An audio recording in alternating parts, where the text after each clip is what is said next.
Hello, welcome. On Tuesday, Kenyans will elect a president that will replace President Uhuru Kenyatta.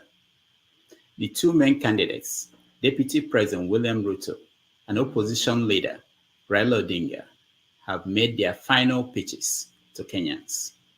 The media is tagging the election as one between the hustler and the dynasty.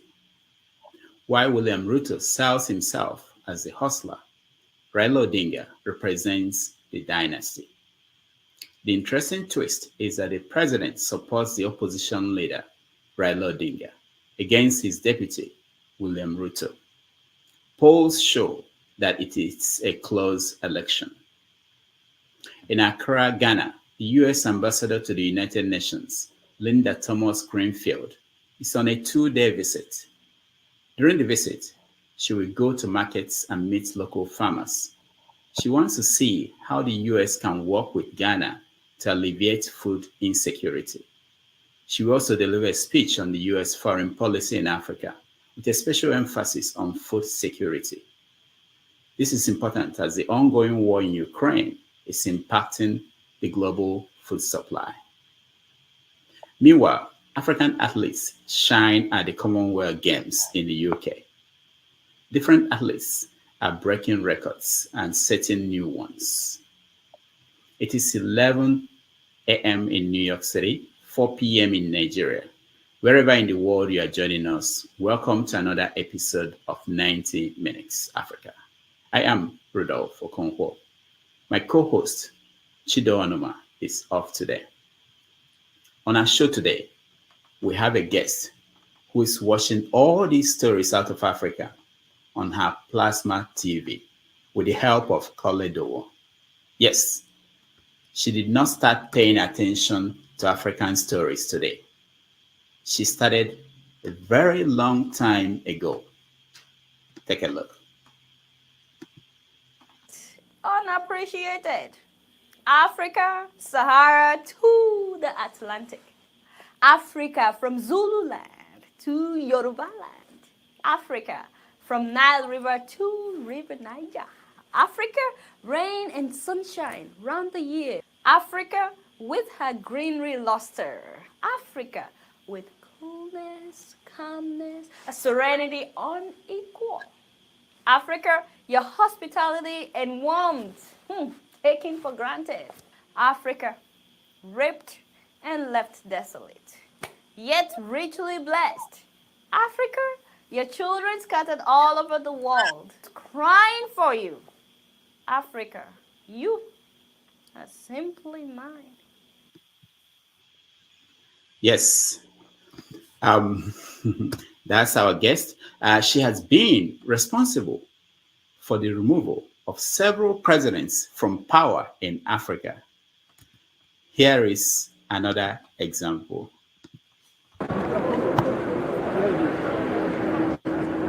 Mr. President, I know you can hear me. Yeah, you're pushing me, sir. You're pushing me. Sir, don't you think it's time to step down, sir? It's okay. Sir, don't you think it's time to step down? Pardon. Can you say something, sir? Do you think it's time to step down? Which one? How's your health? How are you feeling? You know it's short extra. Yes, that's our guest today. Without wasting more time, please welcome to the show, Adeola Fayehun. Adeola, welcome to the show. Really, you had to go there. I didn't even go far enough. I didn't go like far really. enough. Yeah, there was no time. But There was no net, so all this. welcome. Much, It's nice to have you. A lot of Thank people have you. been Thank you demanding for that having we me. should I'm have you. humbled. Mm-hmm. Thank you so much. We should have you. You are the right person to talk to today about Africa. So let's start with Tuesday in Kenya. There will be an election in Kenya for a new president. I know you've been watching. What do you think about what's going on? So honestly, I wish that I could be in Kenya at a time like this, just to experience their election. Because I'm trying to see if there are things that we can learn from Kenya in terms of our election. I know they may disagree with me because everybody feels like, oh, they're yet to get it right. But do you remember the last time that they had an election in the Gambia? How they use this system that most people are not using, and we're all like, wow, this is very easy. They make it very easy, very simple, and we learned a few things with how they do election in the Gambia. So honestly, I wish that I could also do that. I wish I could also do that with the Kenyan election, because we have so much in common actually than our differences. But at the same time, I'm really curious to see how this election turns out. It's been very heated, and all the candidates, in my opinion, are interesting. And I would love to, first of all, see who wins, but also the whole electoral process.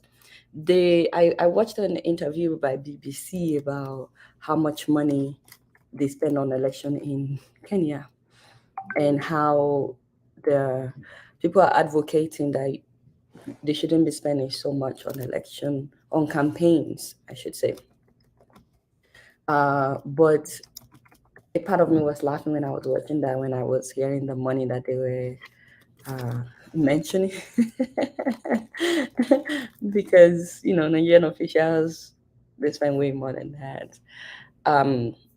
So I really would like to see how this election ends. I mean, how it turns out.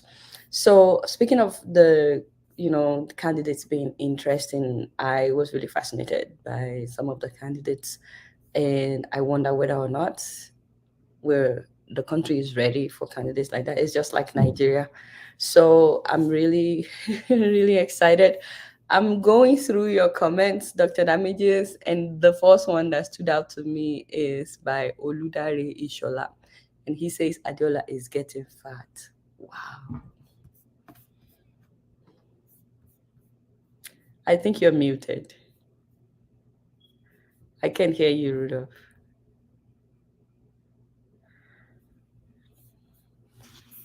Okay, I hear you now. Okay. All right. So yeah, we're going to get to all those things, how it is, the work you do, and comments by people. But let's move from Kenya to Nigeria. So Nigeria is planning to have elections next year, and you've been covering that. What is your take so far? What have you seen? What are the trends? So I think we have so much in common. First of all, a lot of the candidates, forgive me that I'm eating my breakfast as we're talking. A lot of the candidates in Kenya, just like Nigeria, they come up with all these promises, right, Rudolph? But they don't necessarily tell you exactly how they will.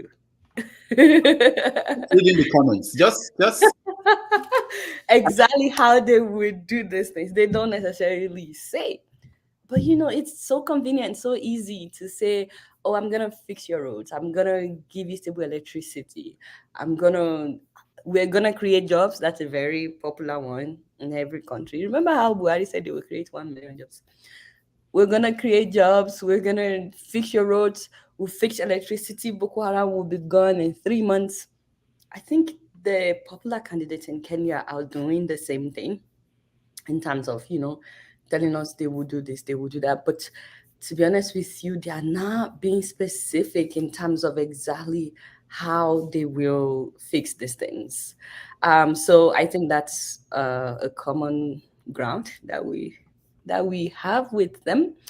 At the same time, a lot of the candidates, well, some of the candidates have criminal background or criminal record. Let me not say background, sorry, criminal record.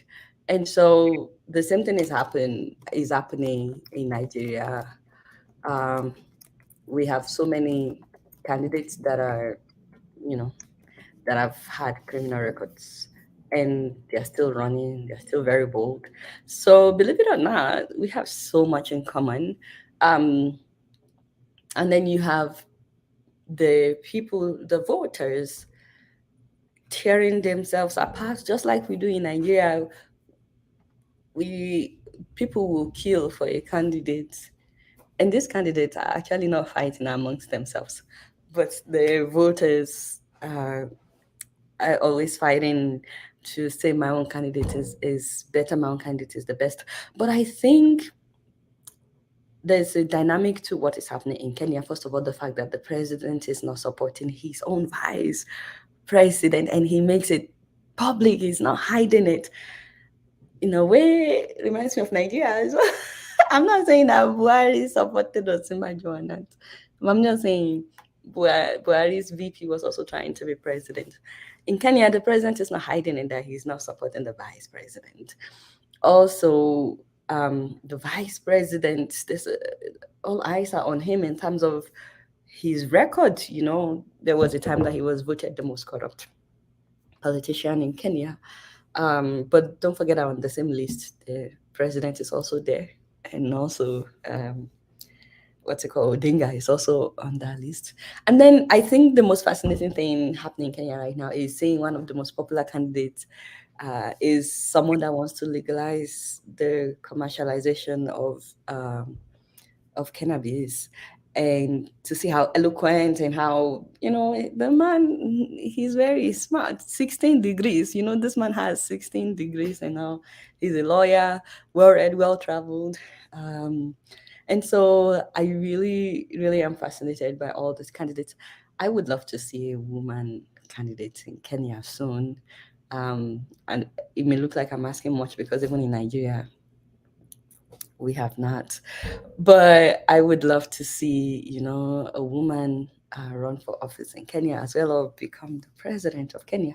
And speaking of that, I've seen so many videos of women running and the challenges that they face, from not being taken seriously to people throwing sexual slurs at them and dismissing them just because they are women, and how they have to put in extra effort just to prove themselves, and how in some communities they need to get the permission of their husband to do politics and stuff, and it's just crazy. So Kenyan election has been fascinating so far. Okay, let's go to Nigeria. What is your take on the three main candidates, Peter Obi and Bola Tinubu?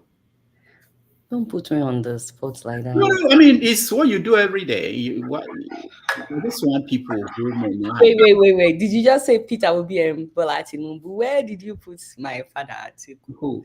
Still in the race. Oh, yeah, I know. I mentioned Atiku, yeah. I mentioned that. Did you? Okay. Atiku. They're all my fathers, by the way. I was just surprised that now you narrow it down.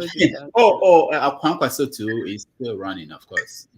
I don't know, it's true. Showra is also running, let's not forget. No, we'll get to Showra. It's the next topic after. No. We're not getting to Showra. On Tinubu and no, seriously, what do you think? I mean, what do you think about what appears to be a movement going on in Nigeria? Did you see the video of Peter Obi's supporters in Nasarawa State? Yes, I saw that.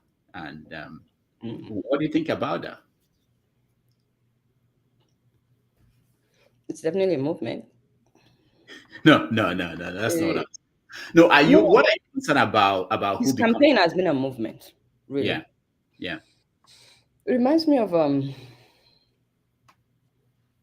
was that, when Obama was campaigning? 2008. Wow, it's been that long. Yeah. And I remember when Obama started, there were a lot of people who didn't take him seriously. And there were a lot of people, even people that liked him, that would say things like, well, if only he could win. A lot of people say that now about Peter Obi, like, the only thing is he won't win. I'm not saying he would win or not. But people would say things like, wow, like I've seen a lot of people that would say things like, wow, they really like Peter Obi, except that he's not going to win. I saw a lot of that when Obama was running for office. And gradually he started gaining, his campaign started gaining momentum, and more people knew about him. And like joke or like play, as they say, he won. So Peter Obi's campaign has been a movement, really. And for the first time, you see the young people that came out to register to vote. He has inspired a lot of people. Whether he knows it or not, he has inspired a lot of people, especially young people. He's to a lot of young Nigerians right now, he's like a symbol of hope.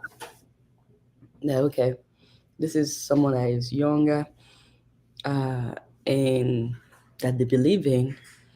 And then you have a contrast with Asiwaju Bola Ahmed Tinubu, because in terms of age, and then in terms of his campaign strategy has been different. Like Bola Ahmed Tinubu's campaign has been about, just going by the things that he had said, like Emiloka, it's my turn. Things like feed young people cassava, feed them, just some of the things that he has said, and this whole glorification of broom. I have no idea who is going to win, who is going to be president, but I really appreciate the fact that now people are using the modern, when I saw the video of the Nasarawa rally for Peter Obi, a lot of the comments were people saying things like, the most wonderful thing is that these people were not paid. They came out of their own. I don't have a proof for that, but I think that is inspiring to see people come out. And then we have the other candidates who, to me, are still playing like the traditional politics that we play in Nigeria. So I don't want to shoot myself in the leg. You don't want to go for that. But let's look at this. Over this last few months, we've touched on several issues. The certificate issues with people are waiting for me to post the response of the school. The school is here to respond to me. I don't know why. Adeola, ignore these people who are coming. Just let's talk. No, I'm not even talking about the comment. I'm just saying, I called the school. Deal with the comments. So there's a time for them to join us, and we will get that. So we talk about the certificate issues about with Bola Tinubu, Atiku, issues of the name, the proper name. There's so many things that they come in and they go. How do you deal with this? Because people tend to accuse people like us of not sticking with these issues. So we sweep it aside and move on to other issues. No, we're sticking with the issue. I'm sticking with the issues. I mean, I've done so many episodes on the candidates, like with each development. When Peter Obi went to Egypt to learn how to fix Nigeria, we talked about it. When the certificate issue came up, we talked about it. I even called the school. Every single move, like, I have been, I've tried. It's not like I've been on top of everything. But that just shows me how quickly Nigerian politics changes. So it's been, for me, eye-opening. And it's been a lot of work, because there were times that I would shoot something, and by the time we're done editing, the story has changed. Go ahead. So I don't know what would happen tomorrow. Now I shoot something and I have to put it out like ASAP. Because things keep changing. And so I think there's a lot of drama. It's like on my show now, I tell people that if you're tired of Nollywood or watching movies, just watch Nigerian movies.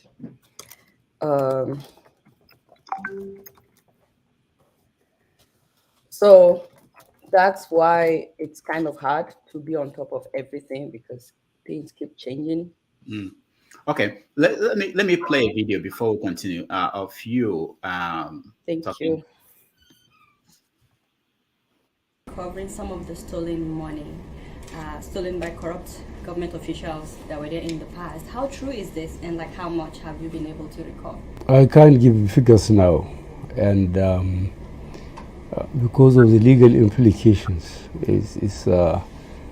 It's much easier to talk, but what we are doing, we are collecting documents. For example, every ship that is loading Nigerian crude from our terminals is supposed to record how much it has taken and on behalf of who is lifting it. So you've been focusing a lot on corruption since you were sworn in, and a lot of Nigerians applaud this. However, some people are saying that the economy has not been doing so well since you were sworn in, and they would like to know, when will you start focusing on the economy as well? How many months is it? It has taken the previous government about 10 years to destroy Nigerian economy, and it's much, much more easier to destroy than to build. I don't think Nigerians are being fair if they expect us within the 3 months or 4 months we have, the government has come to turn things around. All right. So, Adeola, she's gone?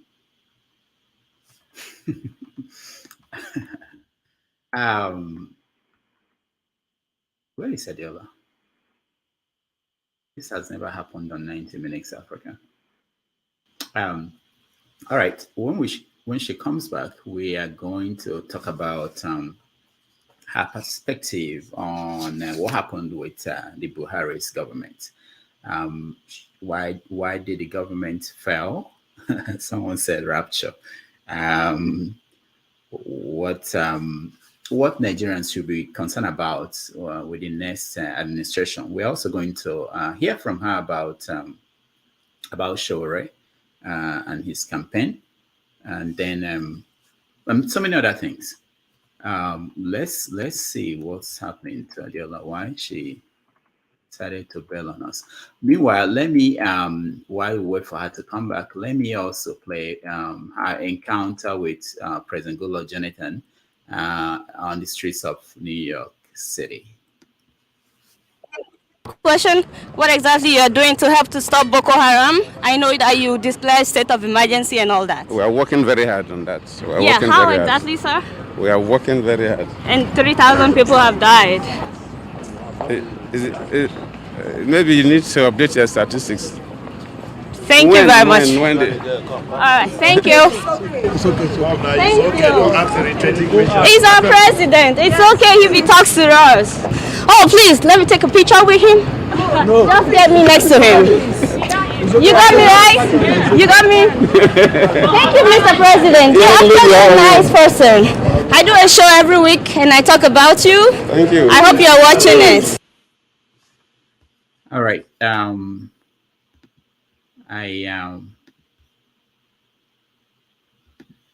sorry. I have to figure out what's going on.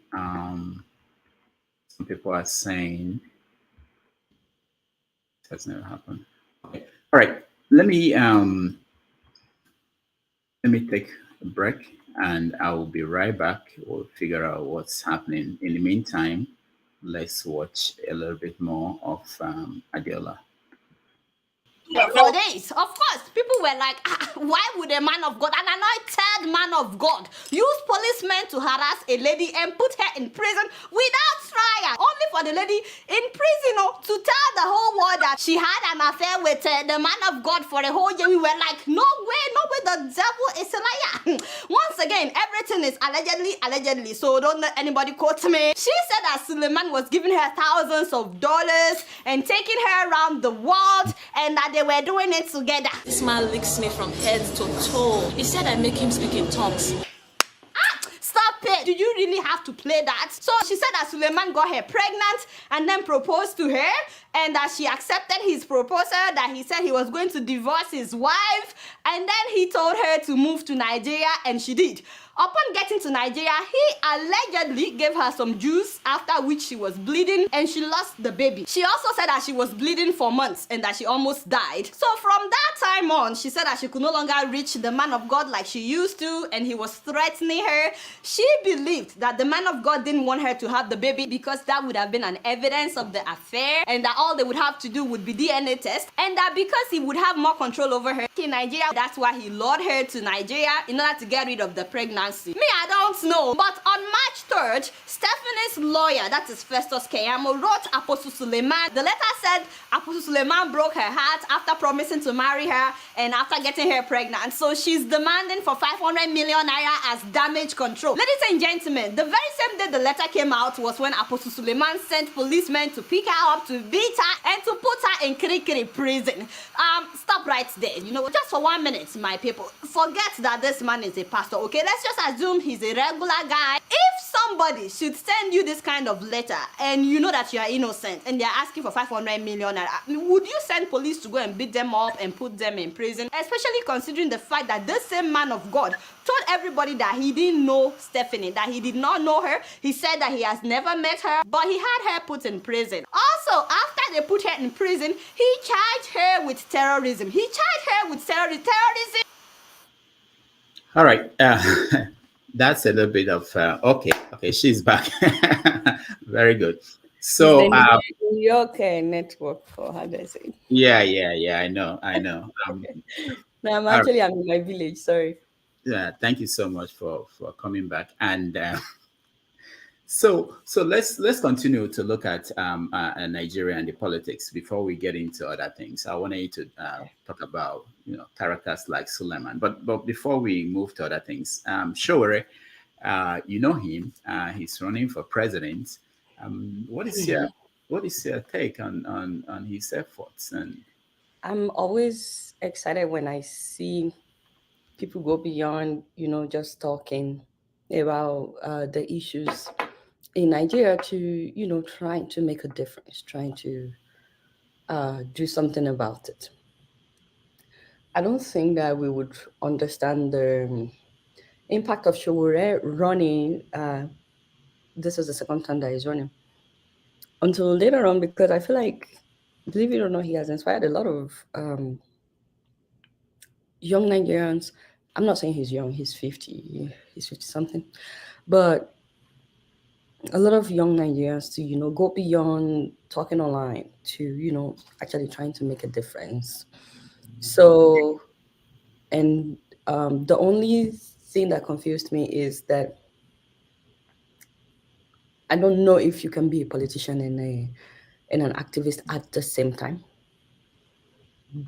because then people may get confused. But now that I said it, I actually think you can, because there are some politicians they're politicians, but they're still advocating, especially for things that is beyond their power. So, but he does it all like simultaneously. So I think as an activist, he inspires people, and he has decided to continue doing that while being a politician at the same time. So I think that one of the great things that come out of, I remember like 4 years ago, Showore was also like a beacon of hope for a lot of people. I remember people were donating money for him left and right. He was traveling the world, to campaigns, very just like what Peter Obi is doing now, except I would say on a bigger scale with Peter Obi, because like when you see the rallies for him, like the one that we saw in Ashrawa yesterday. So it's been inspiring, to say the least, to see when Nigerians go beyond, just talking online to actually trying to make a difference. All right, I played a video of you interviewing Buhari when I saw that months after he took over. He became president, and you sounded as if you were hopeful that he will make an impact. What happened? I was very hopeful. What happened? We all were hopeful.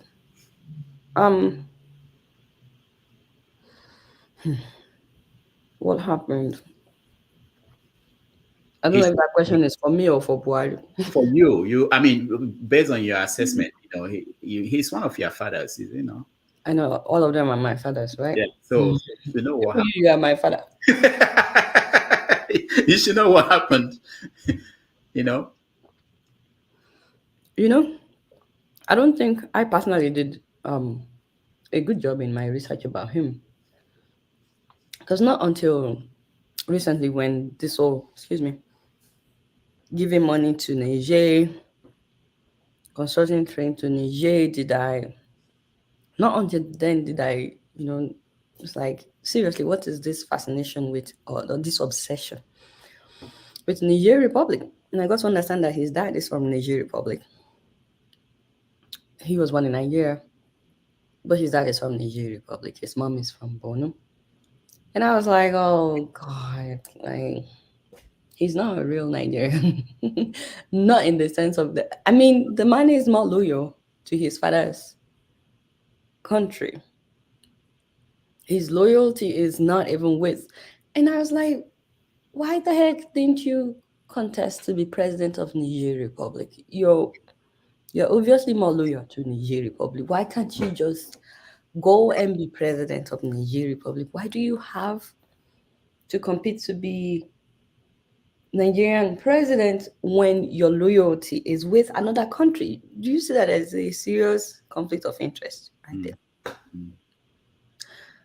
He's been the biggest disappointment in terms of the leaders that we've had in Nigeria. I was so hopeful. I was so hopeful to the point where some people would say, oh, you collected money from Buhari. I mean, they accuse me of collecting money from every politician. If I talk about APC, they will say PDP has paid me. If I talk about PDP, they will say APC has paid me. It's hard to keep track of my sponsors, as you know.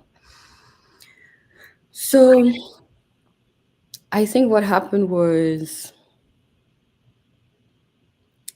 the people around him, the moment they saw the trajectory of his government, because, you know, at the time that I interviewed him, he hadn't even announced his ministers. He was new in office when I interviewed him.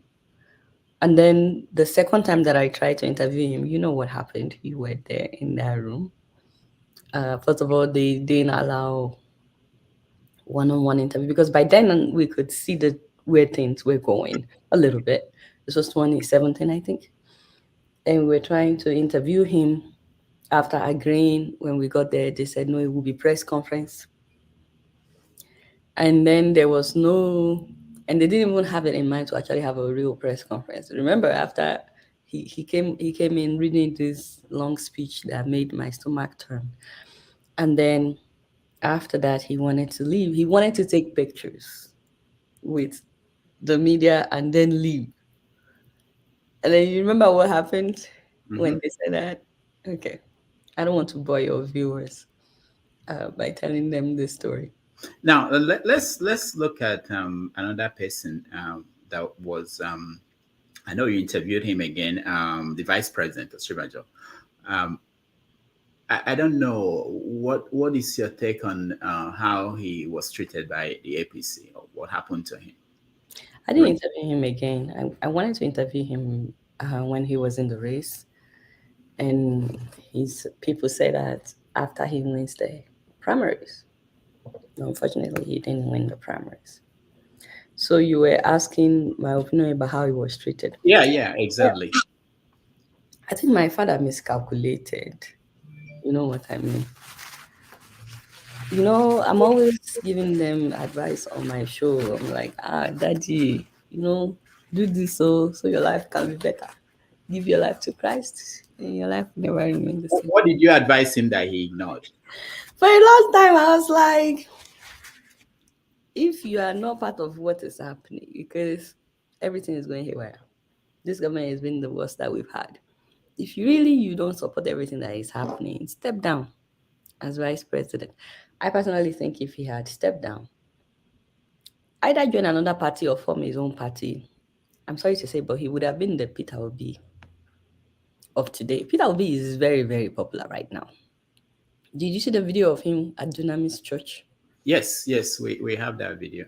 And when I saw that video, the first thing that came to my mind was, I wonder how the vice president's people feel seeing this video.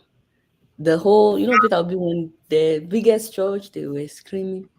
And then he knelt down, something very peculiar to that the GO of the vice president. He knelt down and they were screaming, he knelt down to worship God, to pray and stuff like that.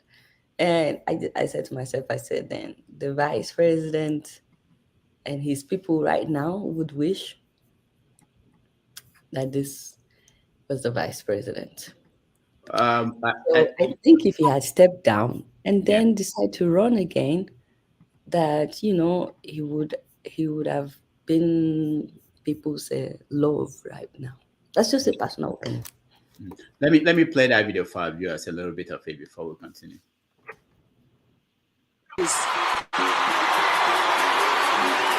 And we also have with us tonight Mr. Peter Obi, who has joined us in for the service this evening. Hallelujah.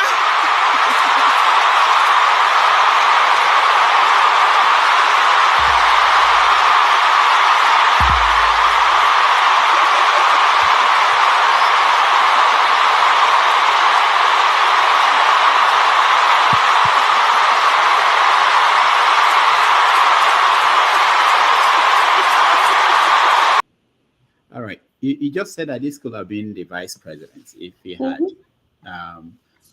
But there are some people who are saying that this could also have been sure, right? But why didn't that? So what went wrong, Rudolph? Why do you think it's not sure? I don't know. I'm the one talking to you, interview. No, we are talking to each other. Yeah, sure. You can ask me. I'm prepared to answer questions. We're talking to each other. I think Shore could have played his game better. And I know this is not a game, but maybe I should say he could have played his politics better. One of the things that people appreciate about Peter Obi is his humility. I'm not saying that Shore is not humble. And simplicity, So if I remember correctly, after Shore ran the first time, there were some issues that came up by his own, party members. I don't think that he addressed them well. I think he addressed them, but with this idea of, it's just politicians that were behind them that are making them ask these questions, and they're being sponsored. So, but not everything is, people being sponsored. Not everyone is being sponsored. They're all like your supporters. They're, trying to get you into office. It's just courteous to just, be straightforward with them. So I don't know, but I think that might have hurt the continuity of things. Also, when he started the Revolution Now movement, then it was like overnight he switched from being a candidate campaigning to going back full-time to being an activist. So there has to be a line. Not that you can, be an activist with what you do, but I feel like he could have, played his politics better. But what do I know, Rudolph? All right, we have so much to get to, but and I know we don't have a lot of time. You are not staying as long as we wish to have you, but let me get to the job you do. What are the toughest thing about this thing you do, this keeping it real? What is, there are things that people don't know because people just watch it and they don't know how this is done. I know you have help from Color the War, and but what are the toughest part of that job?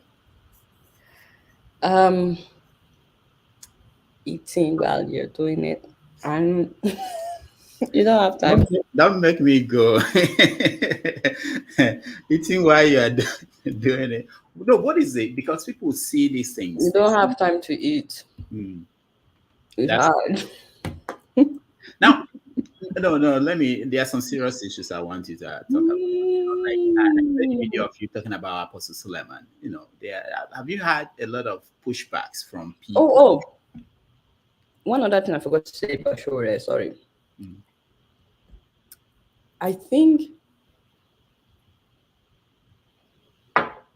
he also did himself some disservice by not necessarily attacking Peter Obi, but I just feel like if you're running for president, just run your own race.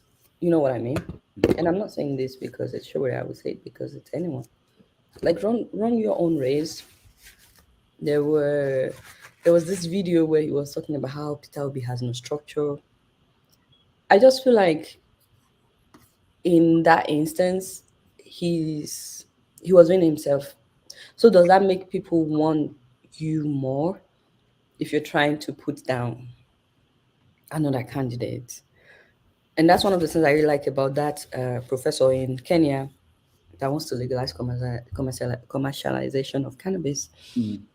He said it. He's like, you would never hear me say anything bad about other candidates. They're actually the ones that have paid way for me to be here today. I'm not supporting them. I'm not campaigning for them, but you would never hear me say anything bad about them. Everybody runs their own race the way they want. They run it differently. So I feel like if he hadn't done that, well, I feel like him doing that hurt his campaign a bit. He may not see it like that, by the way. Maybe I'm just overthinking it. But there's just no need to, try to attack.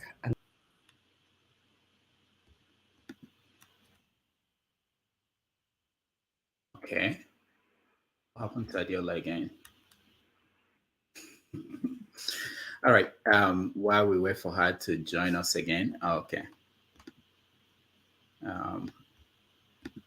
Adeola, what's going on? Are you in? Okay. I'm in the market. All No, right. you know what I noticed? Remind me after this. Because I shared this on my Facebook page and it's not playing. I'm realizing that your Facebook is not linked to this. So we need to Yeah, because this 90 Minutes Africa. So it's linked to 90 Minutes Facebook, not my own personal Facebook. Oh, okay. Let me find it and share that. And 90 Minutes Africa Facebook. So you can that's 90 what Minutes Africa. Because I like to share that on my page so that people can watch it there instead of having to come to YouTube. Okay. So the question that you asked. Yeah. What are the challenges? What are the things that people don't see? With this job that we do. Oh, awesome. I've seen the one on your Facebook page. Awesome. I'm about to share on my page. I just did. Awesome. There's a lot of challenges to doing just with anything that you do, there's a lot of challenges to doing what we're doing.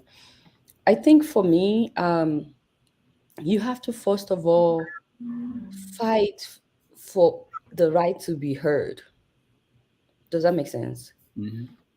You have to win people's heart and earn the right to be heard. I think that's the first thing. That was the first challenge. People needed to know, can they trust you? And I'm so excited that today there are so many YouTubers, talking about current affairs. When we started, you and I, when we started, there weren't that many talking about what was happening in Nigeria. And I remember at the time, a lot of people would say things like, get a real job, Who are you to talk about this? And then me being a woman, it was on another scale. This is why you don't have a boyfriend. You will never find a man because you are too loud. They talk too much. You're a woman. What do women know about politics? Go back to the kitchen. I remember doing an episode on Buhari talking about his wife belonging to the kitchen. I started by by cooking in my kitchen, I'm like, guys, there's no show today. Adeola is back to the kitchen because according to the president, this is all we are meant to do. And so I think you first of all had to earn the right to be heard and to be trusted. And then you want to reach as many people as possible, but even that is work. In Nigeria, for example, a country of 200 million people. Look at the number of subscribers that we have.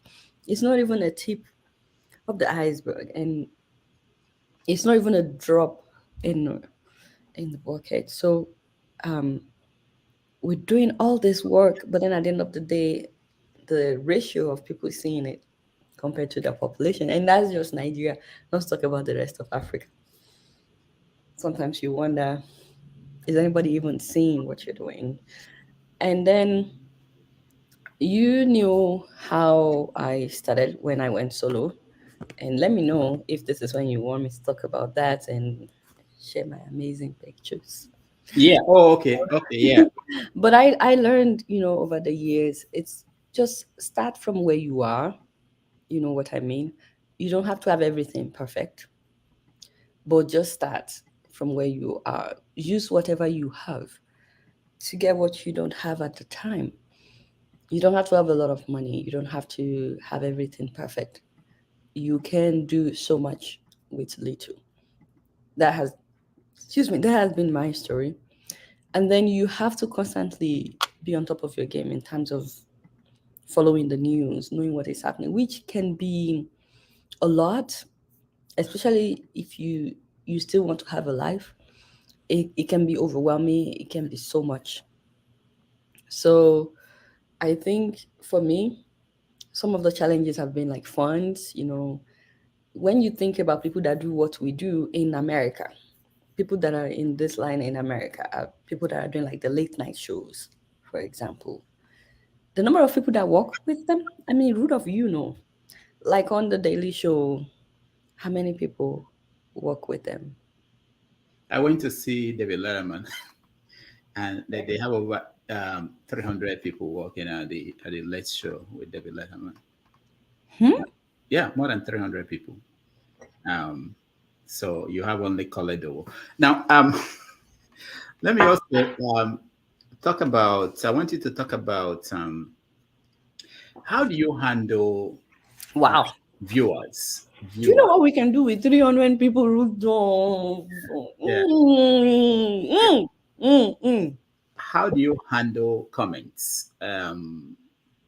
Comments that are critical, that are wrong, that are based on imagined idea of your life, and how do you respond to that? Imagined idea of my life. No, yeah, because yeah, there are comments like that, and of course, yeah, and of course, people who tend to attack you when you talk about certain things. Who are the most difficult group that you've dealt with? You want me to No, get it? just tell us. Rudolph, I think if you do this kind of job that we do, you have to die to yourself, just like they teach in church. You die to yourself and then you put on Christ. Not to be honest, I've actually learned a lot from you. Like honestly, nobody can insult Rudolph. Like it doesn't matter what anybody says. It never gets to you. You're so ridiculous that you would take a comment that is abusing you and then you will expatiate on that comment and say things like, if only the village people will turn back or leave me alone, maybe I would have done better. I'm sorry on behalf of my village people. And then at the end of the day, the person insulting you will start laughing because they're like, you can't even get through to him. I've learned so much from you, Rudolph, so thank you. I don't do comments. I see comments and I'm like, thank God they're watching. At least this tells me they're watching. I don't do comments, but I think one of the struggles, or let me not say struggles, one of the challenges of what we do is sometimes when people try to get into our personal life, or maybe when they accuse us of things that are not true. And the reason I'm saying this is something happened recently, this week that we just ended. I posted a picture of me, saying that happy new month on August 1st. Trying to see if I can find that video. I mean that picture. So I posted it, just saying Happy New Month, greeting people. And then I went over the comments, and lo and behold, there was someone, talking about how I should stop bleaching my skin. Now, I have dark spots on my knees, which I should work on, but maybe someday. I don't know. Anyways, so I'm trying to see if I can, find that picture as I'm talking. So I then I saw that comment and I was like, not again. Like, why do people do this and stuff like that? So I said, oh, let me cause trouble on Facebook. And then I posted that comment, and I was like, how do I respond to this, my mother? So I didn't need to do that. So then I said that. I don't know if you're able to see it. No, I can't say if unless So I put that on the screen. Yeah. And some people were abusing her. That was not my intention, like for people to abuse her. I was just wondering, how do I respond to people? I was just wondering, how do I respond when someone says things like this? That's why I asked that question. Okay. So, but people were abusing her, and I felt bad, so I took it down.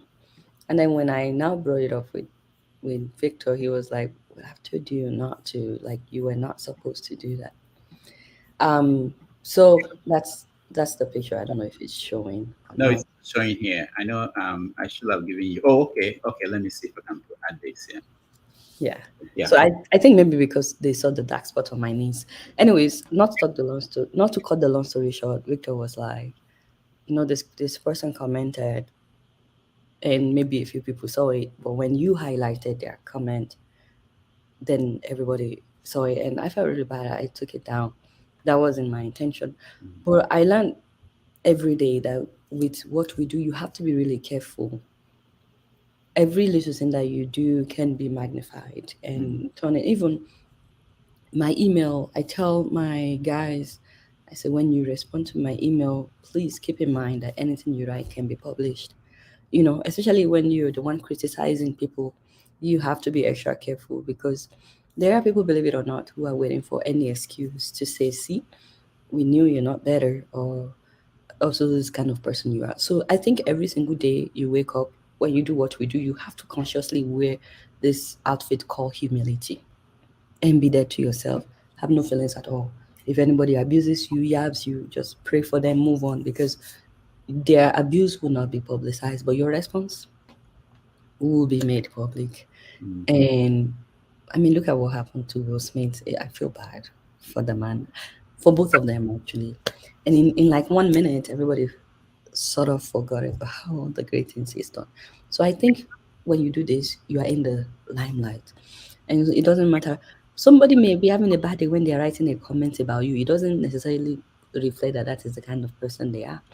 Somebody may just got a sack letter, or they just got sent out of their apartment, and then they see your show. They're already looking for a place to vent, and then you are vexing them because you are laughing about something that is very dear to them. They are saying that you should be obedient, but you are laughing. You are talking about Peter Obi going to Egypt, and so they come on there and they cuss you out. They've forgotten about what they did. Why will I now sit down and be crying over something that the person that even typed it has forgotten? And the most amazing thing is, a lot of people, when they abuse you online, when they see you physically, they're actually not like that. Yeah, that's true. But let me we are going to go back so that you show some of the pictures of how you started. We are totally running out of time. I'm not happy about this. We have so much things to cover. But let me play a little bit of this video. I think you will identify this video. What's your name? Good luck. Mister, you are in the house of the Almighty. Stop lying. No, my name is Good Luck. Good luck. Nobody gets to heaven by luck. You get to heaven only by His grace. So I ask you again, what's your name? Good grace. And where are you from? Abuja. Nobody comes here from Abuja. Nobody but the thieves. Where are you from? Bayelsa. And why are you here? I'm here to make a confession. Yes, I'm listening. I'm a witch for the IMF. The IMF does not send witch. All right, I know. They are familiar with this. So What prompted that script, Rudolph? Why did you write that script? So look at Sammy. This okay? No. And the issue is this: because of all the bad things that you did, That I did. you produced this. You edited that video. People don't know this till today. That you made a whole president of the country kneel down for hours, telling the director to repeat and repeat and repeat. I have nothing to do with this video. Am I in the video? what evidence do you have? But this is the point. There's a bigger point here. People say to you, and I'm sure they say that to me too, that when Jonathan was in power, you guys were all about Jonathan, holding him, trying to get him to do the right thing. But when Buhari became president, So how do you feel now that Buhari has done worse than Jonathan? You are yet to write a script as Buhari kneeling down and getting slapped. You need to redeem yourself. No. I will gladly direct that one. The question is to you. So do you think that there is any legitimacy in that argument that people make, that you were not as harsh on Buhari as you were on Jonathan? That's not true. First of all, what you say just now, that's your own content, not mine. Don't mix water with garlic. That one was your own content, not mine. So you can't say I was harsh on Jonathan because of your video, just because I directed. So we played where you confronted him on the streets. I know. In New York, yeah. Well, I've not had the opportunity to confront Buhari. You sat down with Buhari and he told you that was like 2 months after he became president. He has not done anything at the time. What was I supposed to bring up at the time? No, I'm just saying. No, 2 months after he was sworn in, what was I supposed to bring up? But the second time that I had the opportunity, okay, I will tell the story. The second time that I had the opportunity to interview Buhari was 2017. At that time, things had started going bad. And I had requested to interview him before coming to New York through Femi Adesina. They had agreed. We all went there together. Rudolph, you were inside the room. We waited almost 4 hours before them. First of all, before he even came out, the chief of staff called me to his hotel room. Remember that time? Abakari accused me of lying, that I shouldn't. He called me into his room. He said I shouldn't even be here, and that he should just tell them to pack me out, carry me out right now, and collect my press pass, because they found out that I lied. I actually work for Sahara, and then I lied and said that I'm working for the Nation newspaper, and that I wanted to interview Buhari. And he went on and on for almost 10 minutes. Upset, just saying all kinds of trash about me. I just sat there. I was just watching this smile. I was like, my father, you don't need to trouble yourself like this. After he was done, I said, sir, you could have saved yourself time and effort if you had just asked me, did you lie about who you are? I said, yes, sir. These are the messages that I sent to Femi Adesina, that I want to interview Buhari for Sahara TV and for the Nation newspaper. And I showed him all those messages. I said, why do you think I would lie? People see my face out there, like I'm doing the show on Sahara TV at the time. I'm like, so why would I now lie about who I am? I didn't. So then the man felt small. But unfortunately, in Nigeria, elderly people don't know how to say they are sorry. So he didn't know how to say that he was sorry, he was wrong. He just said, oh, okay, so the error is on our part. We'll take it up with Femi Adesina, this is that. He was saying all this. I wanted to say, sir, this is the time that you say I'm sorry with everything that I said. I wanted to say that so bad, like, sir, what about I'm sorry, because you are yet to say that, because you accused me of all kinds of things. So anyways, he said, you can go. You will be part of the press conference, this is that. When I got to his door, Rudolph, there were two guys by his door. As I walked out, they were like, Esa, are we not chasing her anymore? Are we not? I didn't know they had given them the order. These people, they were looking for the slightest reason to prevent me from interviewing Buhari. And so they were shocked when the man was like, no, it was, and because I looked back, I'm like, what is happening here? It was later that I put two and two together. He had ordered them to carry me out. And then we proceeded to wait for, I think, almost 4 hours before Buhari came out. Remember? I came all the way from New Jersey, got to the UN by 7 a.m. during the UN conference. You know how hard it is to travel when they're having the UN event. Excuse me. So that means I left my house like 4:30 in the morning. I was already upset that the man was late to his own event. You were the one that gave us time. The least you could do is respect us. Even though we are journalists, respect us, we are human beings. And when he proceeded to show up, he started reading this speech for like 15 minutes about the things he has done at the UN, which made me even more upset. So I was already boiling inside. I'm like, we followed you all week. We knew what you did. And then at the end of his speech, Oga Femi Adesina said, now the Minister of Foreign Affairs, the president will leave. He will take pictures with the press and leave. The Minister of Foreign Affairs will be here at 3 p.m. Come back for questions at 3 p.m. with the Minister of Foreign Affairs. You know, Rudolph, they promised us exclusive interview. And then we got there, they said it's no longer exclusive, it would be press conference. That also, like, strike number 3, they had 3 strikes with me that day. I've had enough. And so when Bodafemi said we are taking photos, I said, Esa, we're not taking any photos. We are here to ask the president questions. And he's supposed to answer. It's called a press conference. We're supposed to ask him questions. He's supposed to answer. The Minister of Foreign Affairs is not the president. You remember what happened that day? Mm-hmm. All the governors in the room and the ministers in the room, everybody were like, who is that? And stuff like that. And I was shocked that the other journalists in the room were pulling me, pushing me, telling me, Adeola, shut up. And I'm like, why? I came here to interview the president. I came here for press conference. It's not happening. Why am I taking photos? Take photos with somebody that I did not get to interview. And then they will now go and post that picture and say, after meeting with the press, pictures. You know how they do it now? Propaganda. I said, no, but we are not taking any photos. So I was really shocked that my fellow journalists were pushing me, pulling me. And then you remember what happened when they were like, who is that? I said, it's me. And we are recording everything that is happening. It doesn't look good on the president if he doesn't take questions, because we will release these videos that you are refusing to take questions.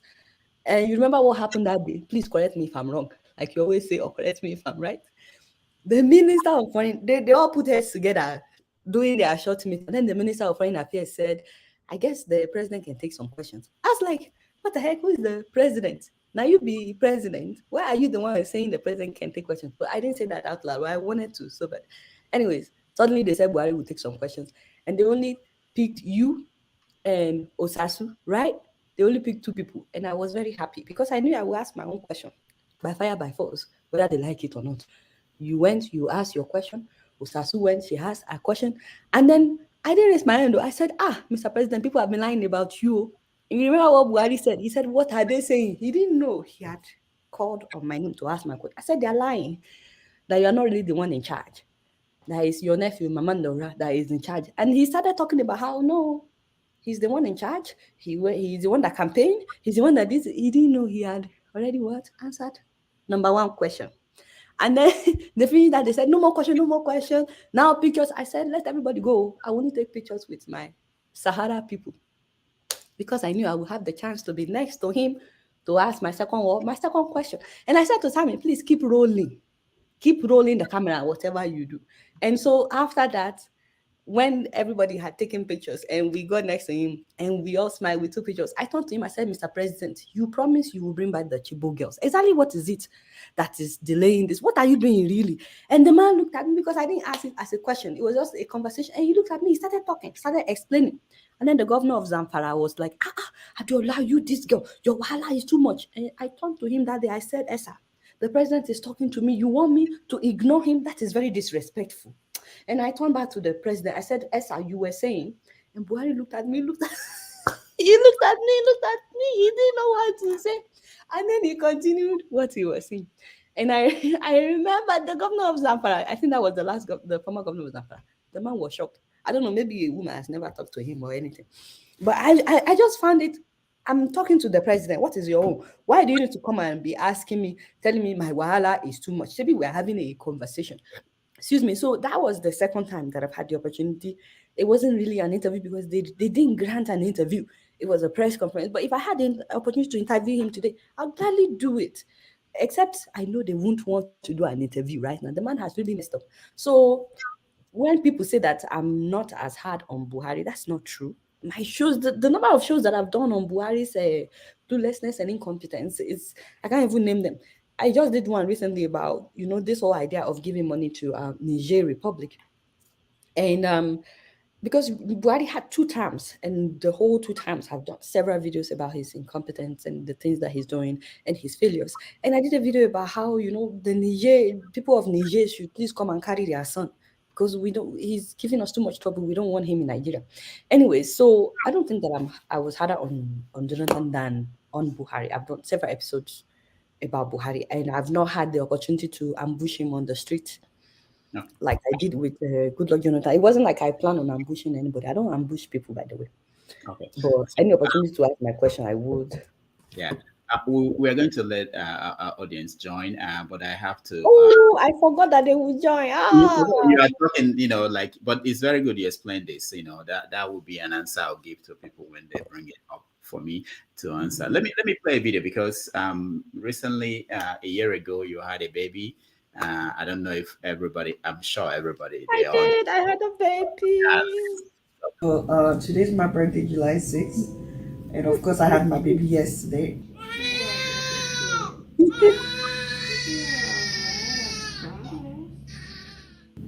And I just wanted to say that, quite frankly, this is the first time I've ever been on admission at any American hospital.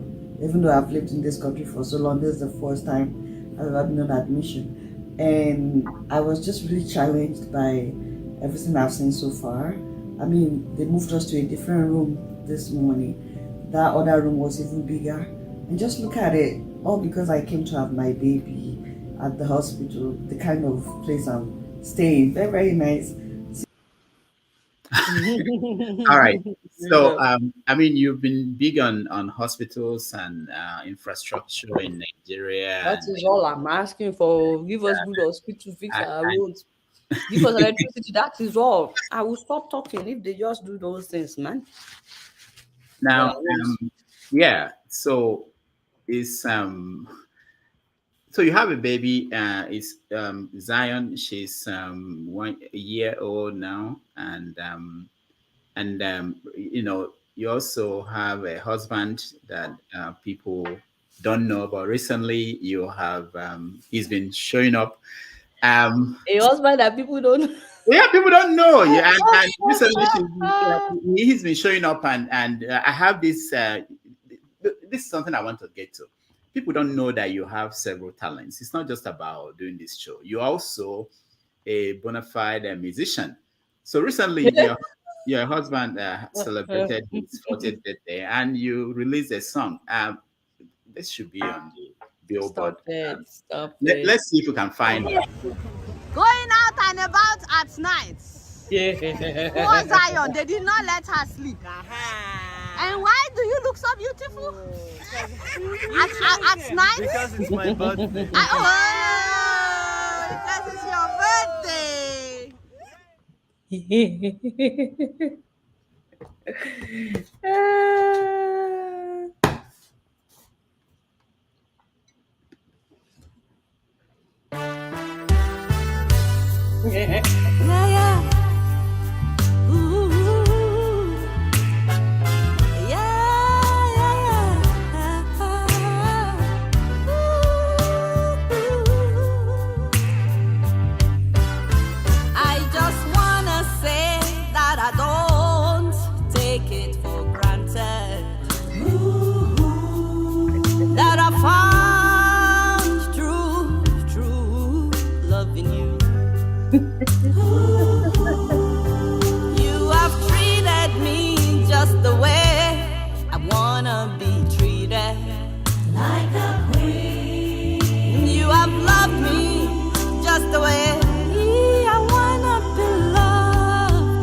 All right.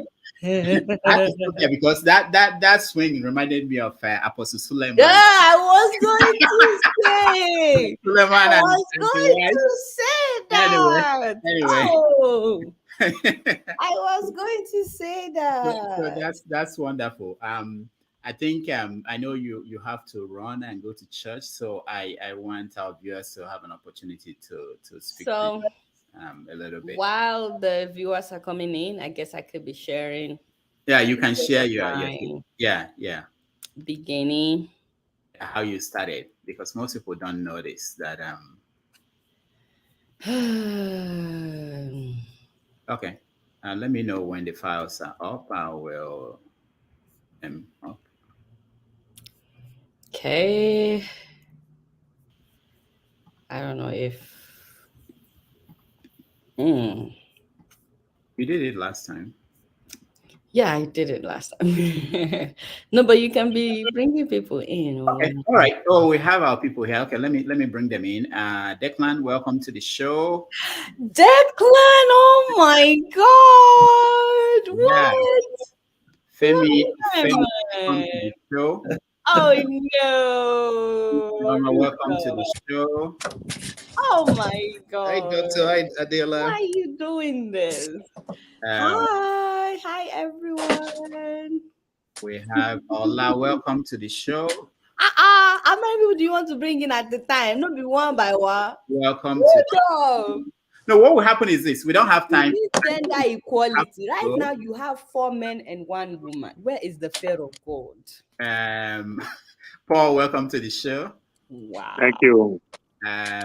If you want to join us, please, the studio is full. If you want to join us, turn on your camera so that we know you want to join us. Otherwise, I'll remove you for people who have their cameras on.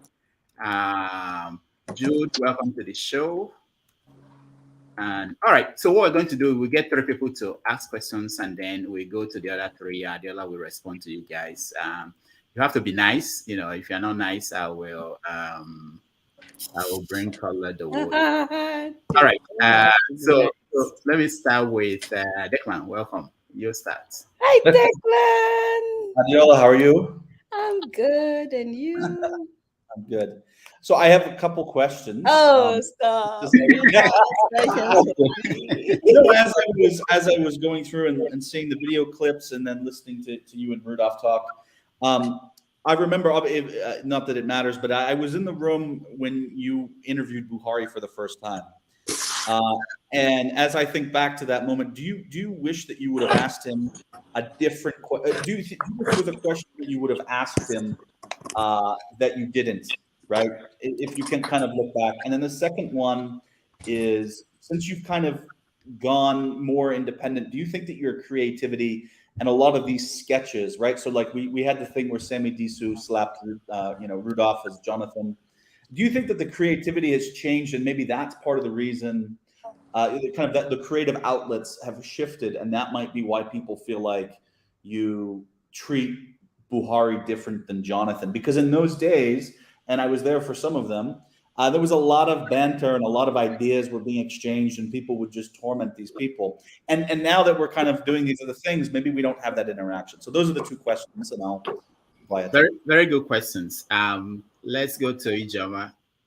I can't do that. Can I just answer each question? Oh, okay. Ijoma, hold on. Okay, all right, go ahead, Adeola. Declan, Buhari just became president like 2 months or so when we went to interview him. What could I have asked? Besides, what will your government do about this, about that? Because his government had yet to do anything about anything. He didn't even have ministers. You remember, it took 6 months to announce his ministers. What could I have asked him? Maybe you can help me. He just became president. He hasn't done anything for me to be able to pick on. There was nothing. He just became president at the time. Besides, what will you do about so? What could I have asked? That's what I'm wondering. I mean, as we look at hindsight, whether there's something that you wish you would have asked that you haven't. And I'm answering that. Well, I don't wish there was anything I could have asked, because there was nothing. Adeola, maybe you should have said, I heard that you're from Niger. Are you At that time, he had not announced that he's building a train to Niger. If he had announced that he was building a train to Niger, that was what the conversation would have been about at the time. The only issue that was on the table at the time was the Senate President Bukola Saraki being elected the Senate President with his, criminal records or background, and I brought that up. That was like the only thing that was on the table at the time. Now, for your second question, you said that the creativity is different. I'm trying to think. I guess it is different in the sense that it's just me now, but Rudolph has always been there. He still reads every of my script and gives me his input. At the time that I was in at Sahara, it was like I would send my script to everybody, and it was, by the way, it was only Rudolph that would get back at that time still. So it didn't matter whether or not I was at Sahara. No one was telling me what to say. So, but I think I had high hopes when Buhari became president. It was like the first time that like 309 girls were kidnapped in Nigeria, and for like 2 weeks, the government didn't do anything about it. And I think the Nigerian first lady at the time was also quite dramatic. Added spice to the drama. So, I mean, I don't think that I'm not harsh on Buhari. I think I am. Or maybe you can tell me how else I can be. I've called him clueless. I've called him all the names in the book.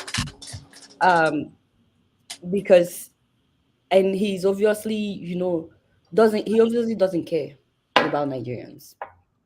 And when I had the opportunity, the one opportunity that I forced myself to have in the room to ask him a question, I basically asked him indirectly that you're not the one in charge, it's the cabal that are in charge. And he answered that question as well.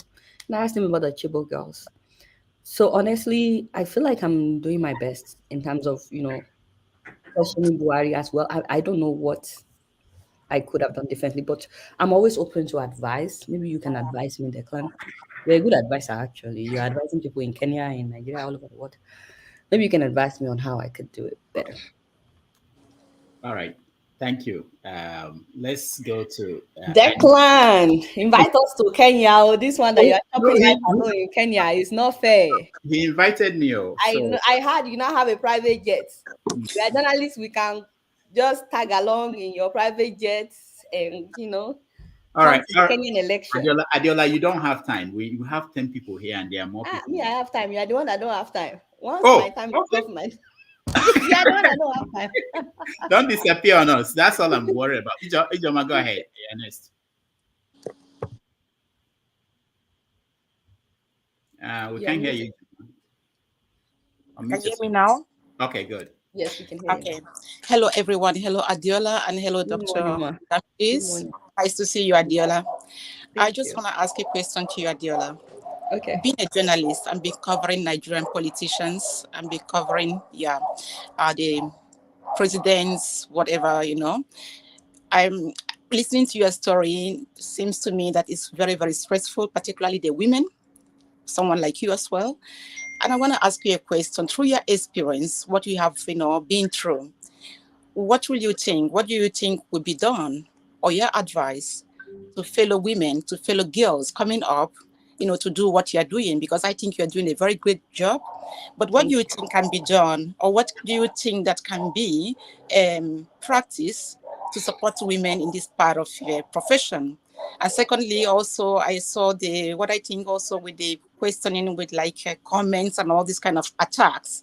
And you made a very crucial point, mentioning about women, how women are being treated, and in that part of the world, women are being set back. I mean, there's no other way to say about it, right? What do you think that can be done, or what can you do? Thank you. All right, thank you, Ijoma. Adeola, go ahead. To help women in journalism, is that what you mean, right? Yes. So, to be honest with you, both men and women need help in this profession. It's not a very popular profession or lucrative one. Not many people will say, oh, when I grow up, I want to be a journalist. In Nigeria, where I'm from, a lot of journalists are not doing too well financially. I'm not saying that the popular ones, but the grassroots journalists, it's really hard. I think for women, just speaking from my own experience, I think the society that we're from, they judge you based on your physical appearance before they even get to know what's in your head. Oh, it's another woman. You know how women are. They're so emotional. They talk. They can't keep quiet. That was my experience when I started. It was like, this girl, she's too loud. She's this, she's that. Things that they would never say to a man that is talking about politics. A man doing a show about politics, they will just be like, yes, this guy, he's trying to make sense. Are you guys following what this guy is talking about? He's trying to make sense, or you should be watching this show. But now it's a woman. It's like, oh, it's a woman. What do women know about politics? Oh God. Oh God. See, this is why she will not find husband the way she's talking. You are too bold. This, that. That was my experience. And I believe it's because I'm a woman. In the society that we are from, it's so unfortunate that they have a preconceived perception of what a woman is supposed to be and what she's not supposed to be. And so you constantly have to work extra hard to prove them wrong, that you're equally smart, even smarter. I think women can be smarter than men in so many ways. Amen, somebody. No offense to all the men on the table. But if you, I have huge respect for someone like Maope Ogun on Channels TV. I don't know if you watch her. This woman, she knows what she's talking about. She knows her game. She's very, and you cannot tell me that, oh, because she's a woman, she's not doing a good job on her broadcast on Channels TV. That would be ridiculous, because she does an excellent job, regardless of whether or not she's a woman. But this has nothing to do with journalism, by the way. It applies to all profession. Like, God has made us in his own image, male and female. I don't know where some Africans get this idea that when you are a woman, you are already less in value or in what you can do or in output. So I think for women, we have to always put in extra effort, go extra mile to prove ourselves. For me, because I do satire, it's hard for me to always be frank all the time, because I'm trying to make people laugh at the same time. That already is hindering me because they see me as a comedian. Oh, she's just joking. She's just a comedian. But I'm trying to talk about facts. So it's hard a bit for me, because I'm doing comedy and I'm talking about facts at the same time. I want them to take me seriously, but I'm also doing comedy. I'm making them laugh.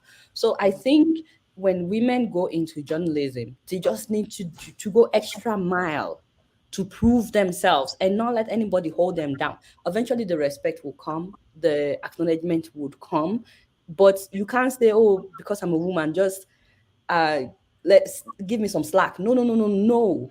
Because you're a woman is why you need to do even more. Like, I feel like some people want pity or whatever, that because they are women, people should just let them slide. No, it doesn't work like that.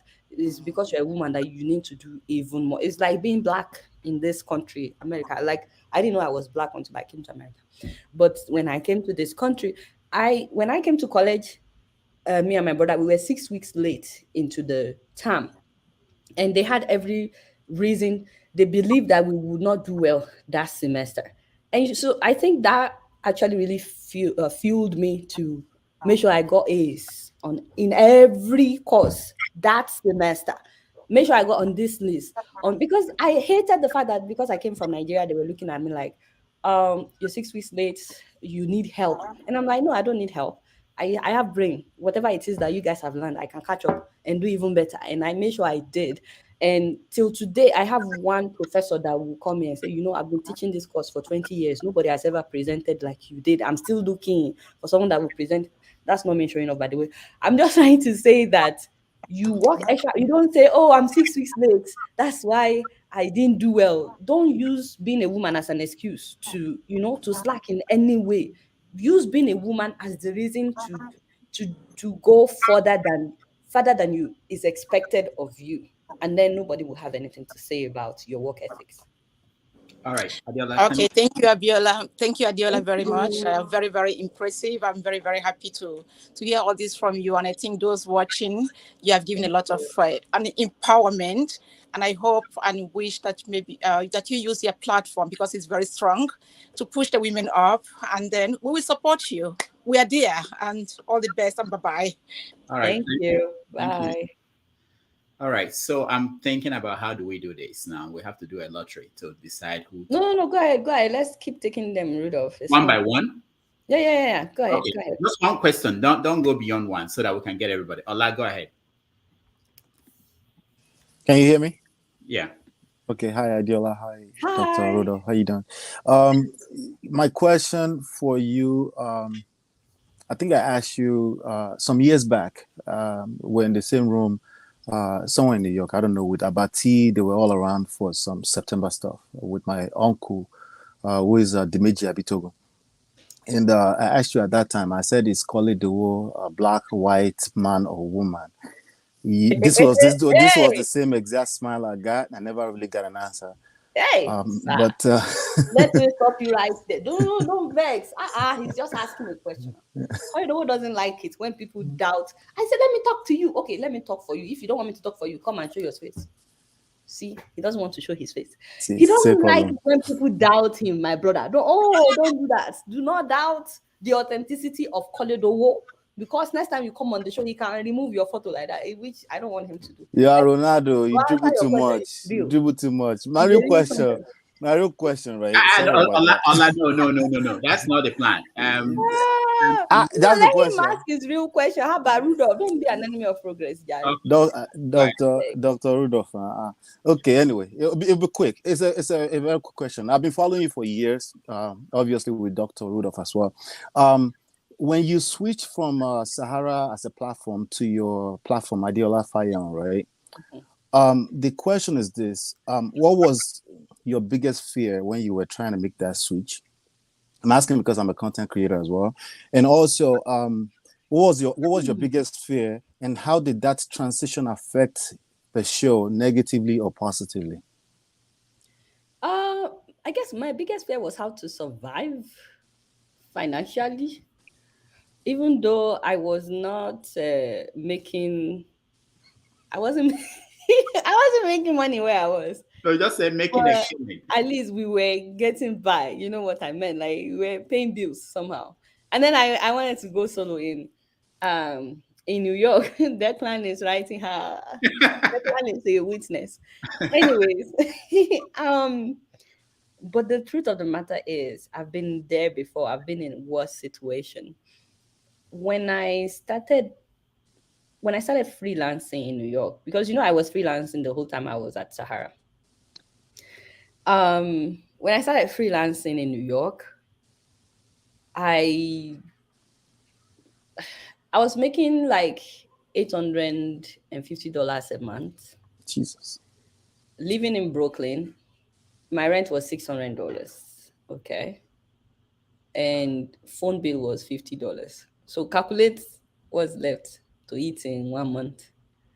By the way, I was doing the show at that time, and people were accusing me of collecting money from politicians at that time. So it's just a matter of budgeting. Okay, so we have $200 to do it. Or I think it was $175, I don't remember, after you pay for AC.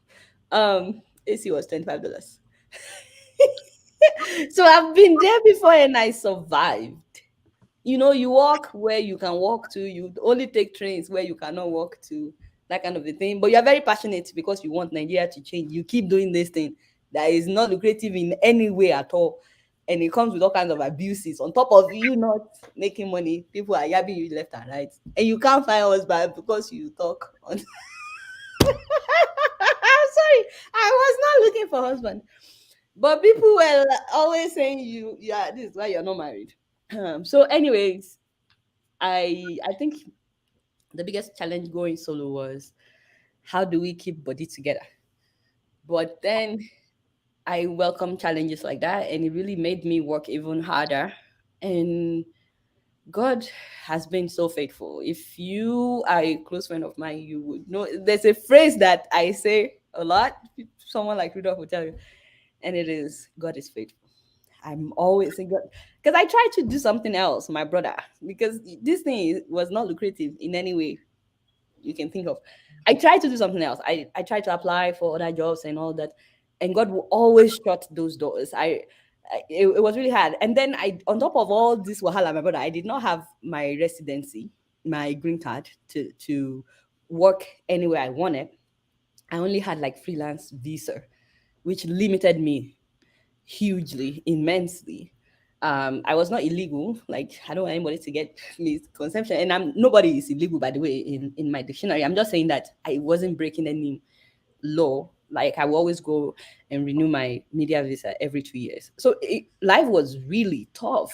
But you know what? I'm more passionate about this thing. Besides the fact that God kept closing all the doors, I'm extremely passionate about what I do because the Nigerian factor is real and it has affected me personally in ways that I can't be listing like family members that I've lost due to Nigerian factor. And I really wanted things to change right from the first time I came to this country. And so even if I had another job, I would still be doing this. I was trying to get in the US Army, That's a story for another day. I did the oath and everything.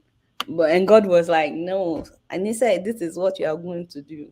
So I guess the biggest fear was like, how do we survive? But God was so, so faithful. When I left Sahara, the first thing we did was to go get a loan, $5,000 just to survive for the next so months while we're doing this, trying to survive. And then when God came through, he did. Like gradually, people like Rudolph Konko will look at you and smile and say, oh, let me give you this $50. I'm just kidding. I'm just kidding. I started getting ads. On my show. And that's how I started making ends meet. So I think that was the biggest fear. Because I didn't have another job when I left Sahara. It wasn't like I had a job or I had anything lined. I just knew it was time to leave. And I had been there for 6 years. And I gave my all. Like Showore will tell you, I gave more than was expected. Rudolph is also my witness. I did everything expected and even things that were not expected of me. I went beyond what was expected. 6 years, if I was just trying to get popularity or whatever, because some people accuse me of, oh, you went on Sahara to get popularity. There was no Sahara TV when I started working at Sahara TV, by the way.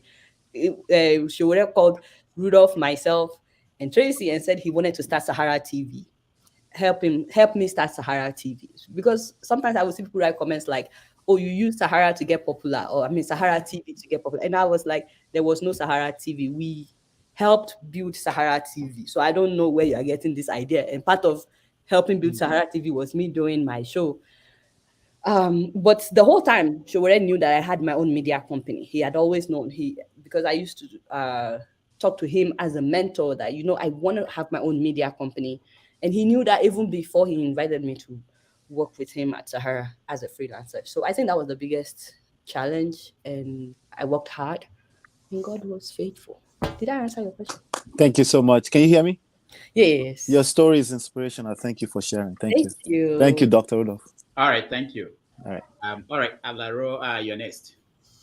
Hi, how you doing? Hi. Madam, your resume speaks for itself, and I'm sure you still have a lot to give.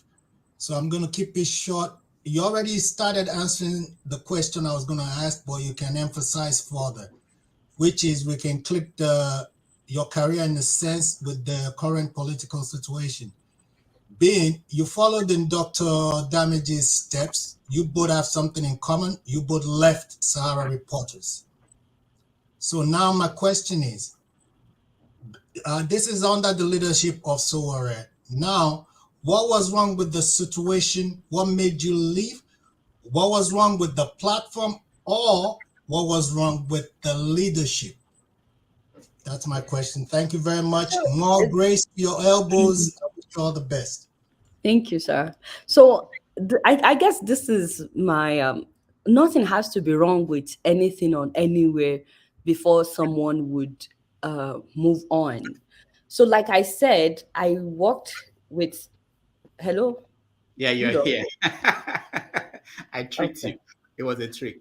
Okay. So like I said, I worked at Sahara TV for six good years. My father, somebody worked for you for 6 years.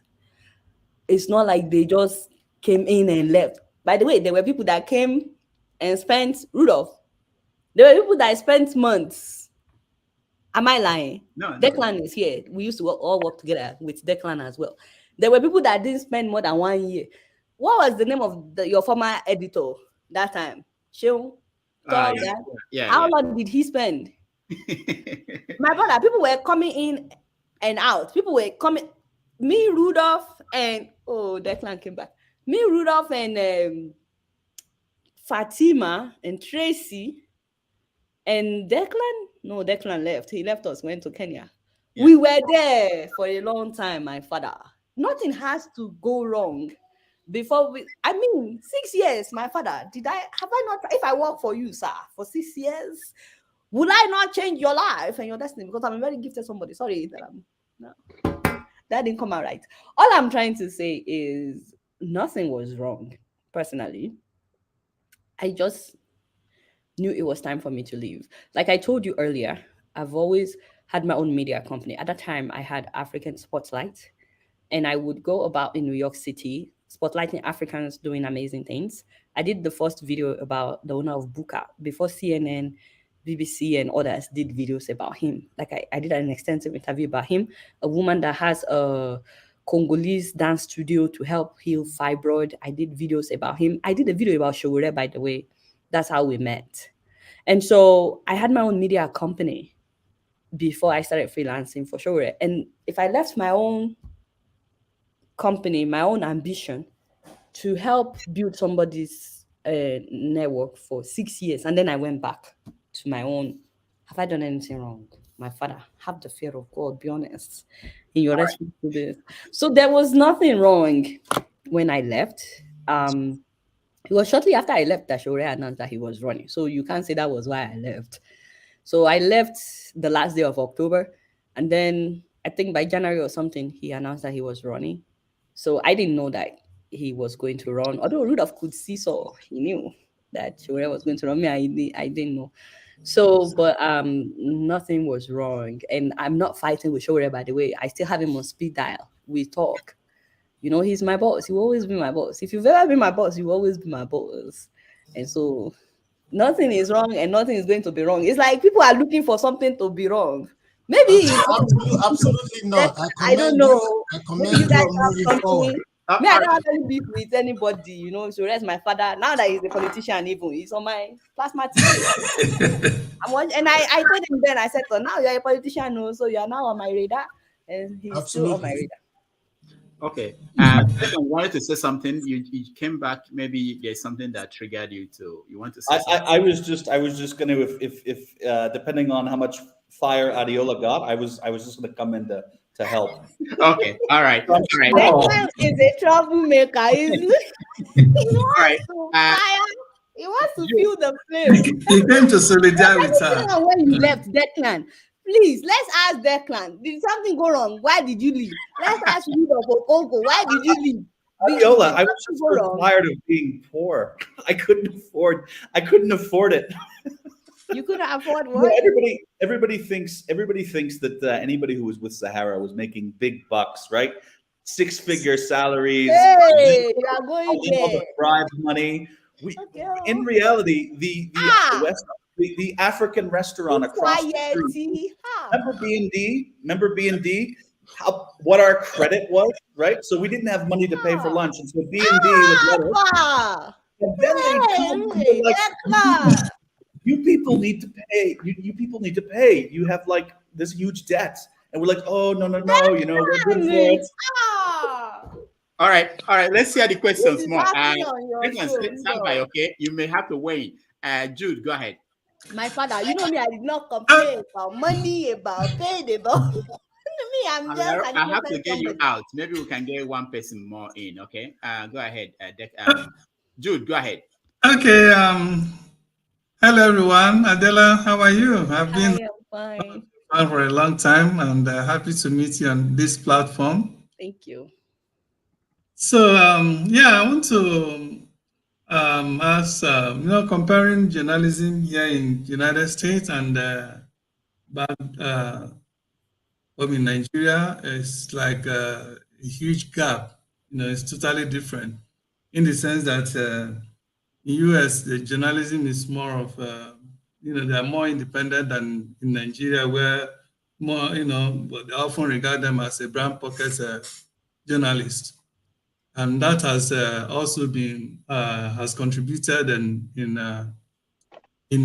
the rulers in Nigeria doing whatever they like because nobody calls them out. Even when they are interviewing them, they interview them, you could see a whole lot of fear in them to even ask a hardcore question and then follow-up question. They literally ask them questions and give them answers. So what do you think, what do you think would happen or would be done to make, to put kind of feistiness and boldness in the journalists in Nigeria to be able to call our leaders out, to call the Nigerian leaders out? Sorry, Daddy, that I have to cut you off, but they are really giving It's me. okay, good. I have like 4 more minutes, really, because we are. Okay, all right. I think But at journalists least you are not understand what well I'm trying paid. to. I think journalists are not well paid in Nigeria. Me, I don't label Nigerian journalists as brand envelope journalists. I don't, because I had the opportunity of going to Nigeria for an internship, and I cried in my spirit when I saw the condition, the circumstance under which some journalists work in Nigeria. I didn't do the internship in Lagos. I did it in my village. Well, not in my village, but something like that. And the state-owned TV station didn't have 1/10 of the equipment that we had at my journalism school. My school, not a real media company, but my school. There was only one desktop computer that they would turn on at 4 p.m. when the typist comes in. I didn't know how to process that in my mind. I was coming from, and I was still in graduate school at the time. I was coming from a school where they will give you a camera, you have everything, all the gadgets you need. You have your own laptop, and then you have the computers in the lab to edit and everything. And you had 2 people on standby if you have any questions. And so it was really hard for me to work under that circumstance, because I went in there with my Apple laptop ready to work, and then I got in the newsroom and I was like, is this the newsroom? It was empty. There was nothing in terms of gadgets and stuff. And so when I see the condition under which journalists work, that was when I understood why every day when we get to work that time, they will have the list of stories. You will see no electricity here, accident here, no ambulance here, this is that. And then you will see the governor's daughter getting married, the ministers did this, and then you come in and people go and write their names. You know where they write their names? The governor's daughter is getting married. The things that are not like news, but they will get something at the end of it. Nobody wants to cover the fact that there has not been electricity for 4 weeks. Nobody's going to give them money. So I don't know if you can blame them when you now know the condition under which they work. And then on top of that, they don't get paid sometimes for months, and they still have to put body together. You know what I mean? So I can't blame them, but I think the only solution is for journalists to be well paid in Nigeria. I think if they are well paid and someone is offering them 20,000 naira, 50,000 naira, they'll be like, what's that? I'm here to do my story. Are you offering me bribe? So if they're not well paid, it's hard for them to do that. Rudolph, can I ask a follow-up question? No. Please. Paul, next. Okay, thank you, Adeola. Let me greet you like the way we greet from where I come from, as a worry boy. Adeola, whether you like it or not, the good Lord going to bless you. Amen. And your happy family. Amen. Then, Adeola, I want to ask a personal and a speculation question because I don't have it. Ask. Okay, Adeola, is your husband in the military? And I mean in the military in the US. Is he in the military? Because people said your husband is in the military. So by default, he's in the government. That's why you can afford to ask these tough questions and cost people, because you know the US government going to come for you. Going to come for you. I have a soldier guy is guiding me, protecting me, daytime, nighttime, part-time, and overtime. His number one primary assignment is not even to protect America, it's to protect this woman. So yes, he's in the US Army. He's a soldier man. Okay. Yeah. I hear it on speculation. He's also an architect. Okay, I hear it on speculation. So I just want to get the fact right. I mean, he's been in. There was one of my videos, the birth video. You could see him in the military uniform. So yeah. Oh, we all buy those uniforms at the store. I have one. Even when I'm not. The rank and everything from the store. No, you know, from far you can do stuff like that. Like I almost got something like No, that you because my can't daughter is in the your ROTC, name. and You can people also think that I'm can't also in fake the his name military. now. No. He can't fake That's cool. his name is written, his rank, everything is on there. So yeah. Okay, congratulations. Thank you. Thank you. Femi, you're next. Yeah, good morning, good afternoon, Dr. Damages. Auntie Adeola, by the way, I'm watching you in LED screen, just as you also just plasma. Why can't I share screen anymore? I wanted to be showing them my teleprompter and all that as we're talking. It's like you're blocking me. Please go, my brother. No, Say what I think we have maximum number of people. There's spots for one, so you can share on that one. I think you can. Okay, please go ahead, my brother. Yeah, by the way, shout out to the Nigerian ladies that just won the 4x100 meters. I mean, it's amazing what the ladies are doing. I'm an advocate of female equality and all of that. I mean, not the way some people make it look, though. Anyways, so my question to you is this, and you've spoken on this briefly previously. My issue is I continue to think that just as we have a leadership problem in Nigeria, where the followership is just as much culpable, and that follows for a lot of African countries as well. Now, with respect to the female, our female women, granted that majority of the population is tilted towards the female folks, but it still amazes me that as much as I would personally also like to see a lot of women involvement in all spheres of Nigerian life, it amazes me how women still seem to kowtow to the male folks. What's your opinion about this, and what do you think could be done to remedy the fact that it looks as if sometimes even women are their own worst enemies? The men are the ones that need to do this job. If the men are rooting for women, the women tend to follow suit. But the women have been conditioned to believe they are supposed to be at the back, and that is what is noble, which is why you see a lot of women, a lot of elderly mothers actually say things like, you're supposed to be in the kitchen, cook for your husband, and this and that. And so, but if the men come out and say, no, she has brain, she can make something of herself, let's see what she can do, let's see what value she can bring. Most women don't go against what the man of the house is saying. It's the men that need to be more assertive and to help to decondition this mindset that a lot of women have.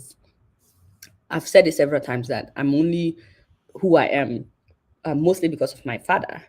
My mom is very traditional. I remember when I finished my first degree, and I was telling my dad, I've applied for my master's program. I'm gonna go to New York. My mom was like, she has to come home and get married. I've not even introduced any boyfriend to my mother, but she's talking about come back to Nigeria, come and get married. She wants to make sure that I didn't overstudy, as they say it in Yoruba language. And nobody wants to marry her. She has overstudied. And my dad was like, in the same conversation, you get your master's, when you finish, get your PhD, and then we can talk about marriage. So when my father is saying that my mother cannot, she couldn't fight much, which is why I think it's the men that need to do the work. All right, thanks. I'll take All right, thank you. Real quick. Yeah, you're next. Oh, we are so late for George. Hello, Adeola. Nice seeing you, and it's wonderful speaking to you. First, I will have to say thank you for everything you guys do. You, Rudolph, Declan, whatever you have done, however you have done it, I say a big thank you to you. But this is my question. The first question Declan asked you was, why didn't you ask Buhari some tough questions before he got his time in the presidency or went into his presidency? I can answer that question myself, because what I have noticed with our journalism is we lack investigative journalism. Because in 2009, that was when I knew more about Buhari, when he ran for his first election and he lost. And then I decided, okay, let me really know about this guy. That was when I knew in 2009 about his exploits in PTF as the chairman of PTF, how much he stole, how he was corrupt, how they brought in expired drugs for Nigerians. And then that was when I actually realized that most of the rules he gave when he was the president in 1983 weren't structural. They were just, oh, this is a problem. Let's quickly fix it. Let's quickly bring out a law. So the problem is our journalism is not investigative. And during this, my reading, I actually found out that, okay, we are thanking him for the new electoral act, which is going to come in, which most Nigerians now believe is going to give them a free and fair election. But no, it has nothing to do with our legislators. In 2016, Okay, can So I'm really late for go. church. Yes. Honestly, I wish I knew your address the day we were going to interview Buhari. Like you could have asked him questions about all these things. He just became president. My job was to talk to him about, now that he's president, and I did. Like I said, there was nothing I could like throw at him at that time about him winning election that time, and he just became president. But you obviously do, and I swear I wish I knew your address. Do you live near the UN for next time? Because I could just call you and say, Kolala, my brother, this is your chance. Let's go and talk about this. Adeola. Sorry, I'm really late for church. I need to go. Okay. Then please, if you guys can just like 30 seconds, the remaining two people. Okay. All right. So 30 seconds. Just a question. 30 seconds. No, like so, Mr. Ikolala. I just wish you were there. Yeah. No. Okay. I don't want to waste more time. Forefathers, you're next. Yeah, thank you for coming in, and I truly appreciate the work that you have done in Nigeria. I've seen some of the videos of the work you actually did on the ground, and I've not even seen a lot of your videos, but I've seen the ones you've done, and it appears to be a lot. So I truly thank you for that. My concern with our influencers, journalists, and reporters, politicians, and elites is that we seem not to be educating our people properly. I saw your video today that you posted a Nigerian jubilating that they are in Canada, and there is a pattern. Our elites, what we do, we promote other people's countries. We literally leave the impression to our fellow countrymen to leave our country and go somewhere else. Clearly, that is, for me, I find that problematic. And because you have been in the West and your partner is in the military, that may also alter your judgment. Because the way I look at it is that we are supposed to be working together to fix our country, not to be promoting our people to go overseas and sort other things out. I know you are very, very influential. You have a lot of followers. I would like to tell our leaders to go overseas. Okay. That see, I'm giving you the impression I get from seeing your videos. Oh, so the impression you have get a from watching my video is not that Yes. I'm trying to help fix Nigeria, but I want people to move over. See, I'm not saying you are doing it deliberately. Our leaders are doing the I same just thing. wanted to know that's the impression. Yes, that's the impression I get. Yes. And anybody that sees that video, they will see that, oh, look at how they are enjoying themselves there. They even have a term for it, Jackpa, how to leave the country. That is what everybody is doing, because everybody that goes overseas, they show it to them. Contest, in case there's anybody here that didn't see the video that you're talking about, I just spent about 20 minutes talking about how we can get rid of corruption in Nigeria and how it's affecting us, preventing us from being all that we can be, and how it's so sad that when people travel out of Nigeria now, they are excited to travel out of Nigeria. And I played a video showing an example of someone that left and how excited he was. And I said, it's really sad because in some places, when someone leaves their country, they look forward to going back to the food, to the culture, to the people. But in our case now, when people leave, they are excited. But the truth of the matter is abroad is not heaven. I'm sure you all heard about the Italian man that was killed. I'm basically saying the same things I said in that video. But now you are painting it as if I showed the video of a man that went to Canada. I'm not attacking you, my brother. I'm just saying. No. I understand what you're saying. God now. Me, I'm trying. But when you say corruption, this is, you see, you are not understanding what I'm saying. I spent about 20 minutes talking about how corruption is affecting us. Let me explain what I'm saying. I spent the first 7 minutes. I spent the first 7 minutes of the same video you're talking about celebrating. Corruption is not at the heart of our problem.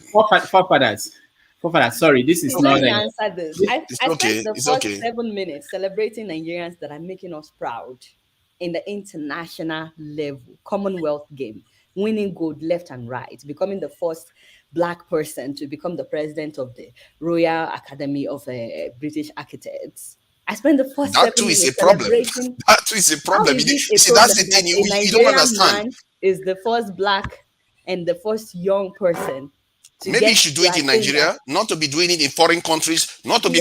We are basically selling our people overseas, not to be doing it overseas. Maybe you should be doing it in Nigeria. So you want me to say, okay, you're supposed to go home, my brother, to do fix your country. That is what we need to be doing. Esther, we can't be talking about our people going. I made the same mistake. I'm telling you that I made the same mistake. I'm open enough to admit it. From the UK. Why are you in the UK when you because I made the same mistakes. Okay. It's not too late. The airport, Heathrow Airport is not far from you. And your prescription, was also wrong, my brother, and go to Nigeria and fix all these things you are doing. You say corruption is our problem. The Pentagon had more than $30 trillion worth of a black hole in the Pentagon, and the UK, there's a lot of corruption too in the UK. We keep prescribing the wrong things. Our nation has never been sovereign. That is at the heart of it. My brother, YouTube is a free. Anybody can get on YouTube where you can talk about all these things, all the problems happening in the UK. Me, I'm not trying to fix the UK. I'm trying to fix Nigeria. If we don't talk about the problem and solution, we cannot fix anything. Me, I talk about the problem and then I talk about the solution. You are in the UK. First of all, I think the solution is wrong. If you don't you understand that our nation has never been sovereign? And then talk about all the problems in the UK so that people will know the UK is not better. It's a free word. I'm sorry, I'm not trying to clap back, but he's making it look like I'm painting Nigeria bad. My brother, I don't say half of what is happening in Nigeria. And I have family members in Nigeria. Forget about everything I say on the show. Every day I get a call from Nigeria, I'm scared. Because I know what it's like to get a call that so person passed away. So person was in an accident. The way I found out that my father died, it wasn't even phone call. It was email from somebody sending their condolence because nobody was bold enough to tell me that my father had died. How do you think I feel? Like, I'm not trying to paint Nigeria bad. Nigeria is bad and it has never been this bad. But guess what? Nigeria can be better. In this same video that you talked about, I read a comment of someone saying that we can never get rid of corruption. And what did I say? I said, I don't believe that. There were countries that had it worse than we did, and they were able to fix it. Nigeria can be better. Nigeria can be better. And many of them recommended that we should kill a lot of people. Those are omens that you are not paying attention to. Many of them recommend that we should kill a lot of people in that country. One of them was even talking about remaining 10 million. I said we cannot. But what you are not seeing there is the dangers. I don't think I'm your problem, sir. I think maybe the people that commented are the ones pissing you off. I think me, I'm your girl. Deep down, you love me. You tend to ask me. You appreciate me. I think maybe some of the people that commented are the ones giving you headache, and you don't know how to reach them. You thought maybe because, to be honest with you, you are not being fair.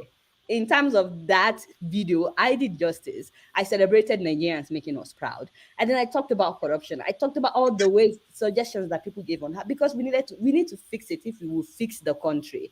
And I talked about someone going abroad celebrating and why that is sad. I talked about why that is sad, my brother. And here you are saying that I'm painting it as if other countries are better than Nigeria. Shoot, my brother, why are you in the UK? If other countries are not better than Nigeria, you can always start by I made the same mistake. That's why I'm saying we shouldn't be promoting the West to them. It's a correctable mistake.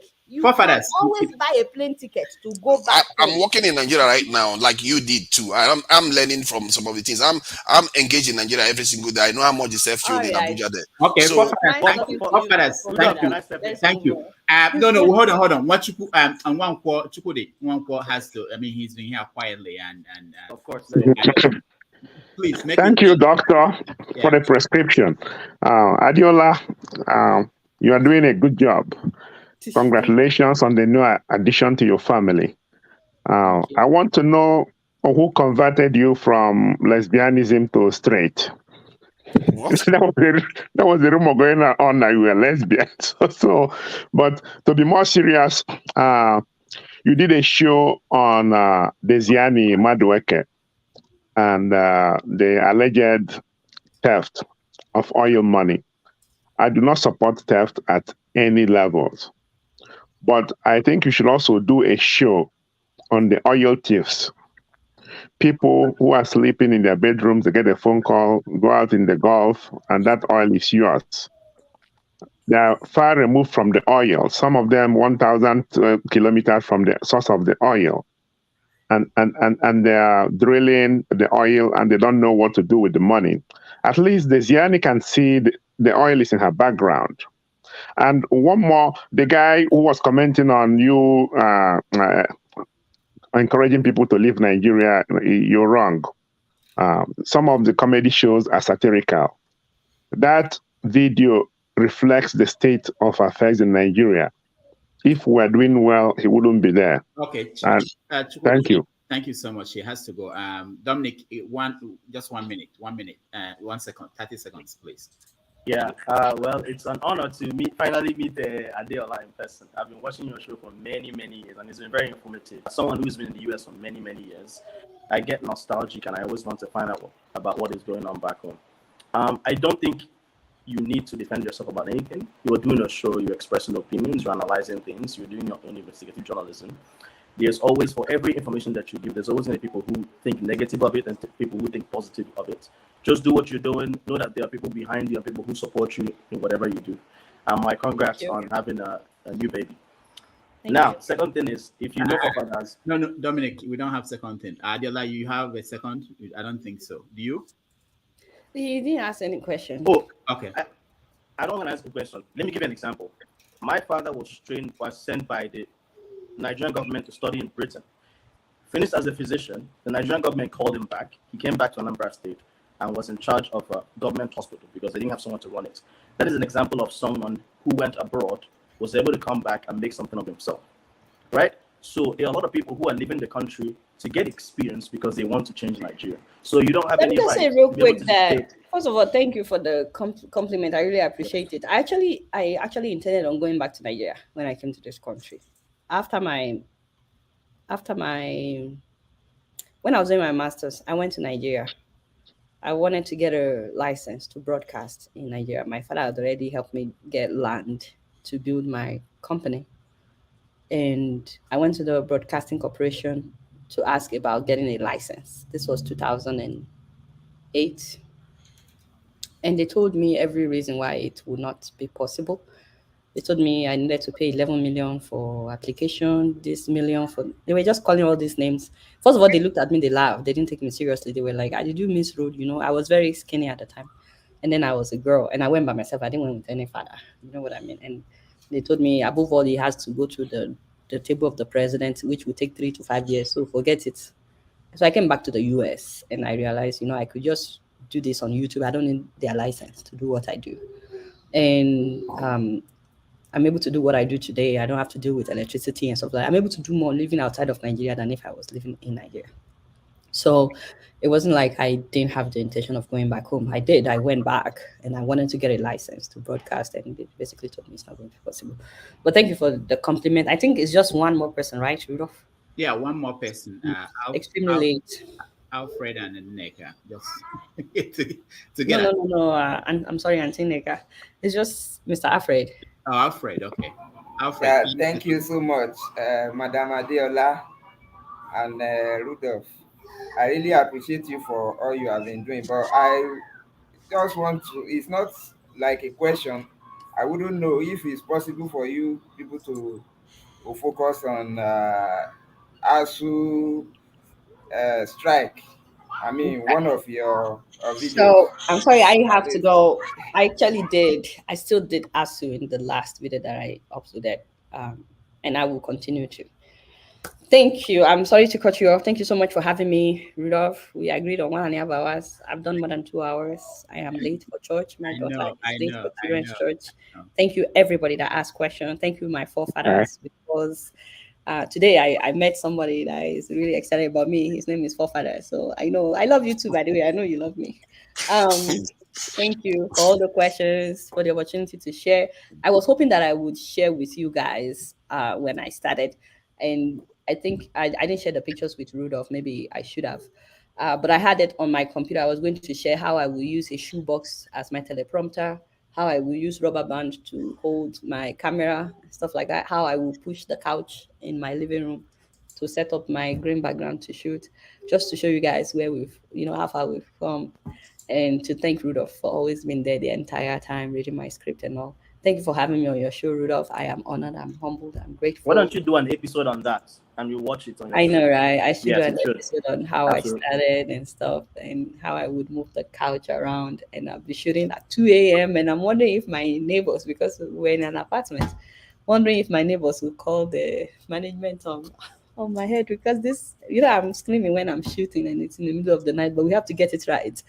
And we do it, and there's no audio, and then we have to start all over.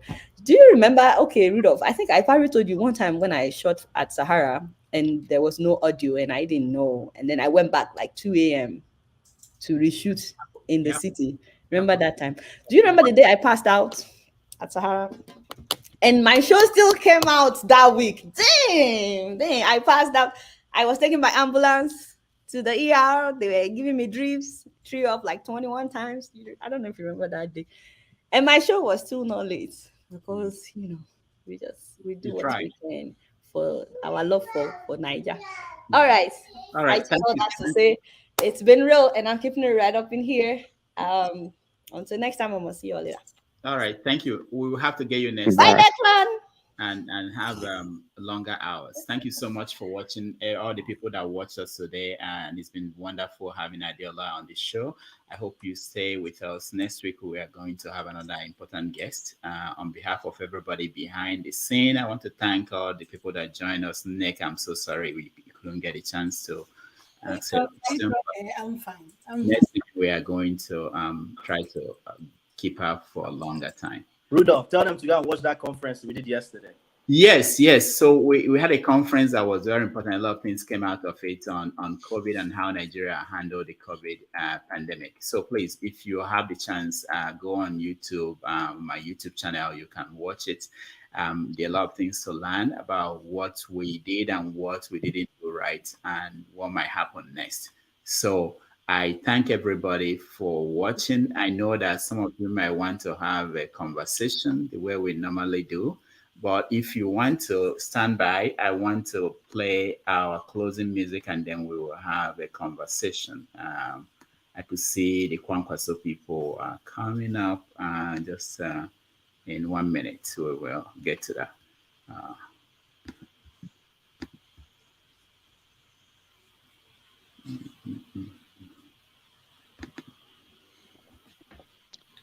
Okay, hold on. It's too late to have technical problems here. Okay.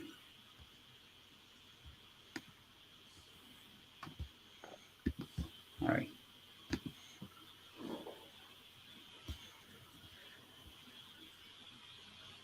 All right, sorry.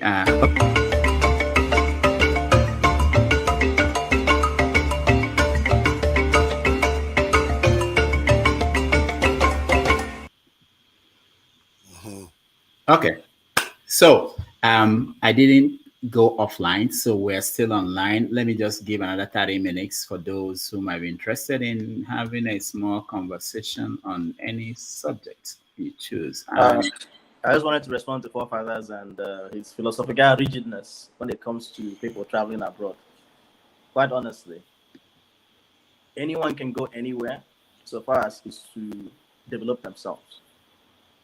At the end of the day, what's important is having a fruitful life, a life that is useful for yourself and your family. I don't think anyone has any right to tell anyone where to go and where not to go. At the end of the day, our hope is that Nigeria becomes better so that it becomes more attractive for people to come back. there are people who are very nostalgic at heart. Many of us who are here, I'm sure you are aware, many of us who are here, I'm pretty sure do not want to stay in this country forever, in the US, the UK. But it's because of how Nigeria is. That's why we're here. And guess what? A lot of the money that's being remitted back home in Nigeria would not be remitted back. Nigeria probably would have been a failed state, a banana republic, if we weren't sending billions of naira or dollars or millions of naira or dollars from the US or the UK and other countries.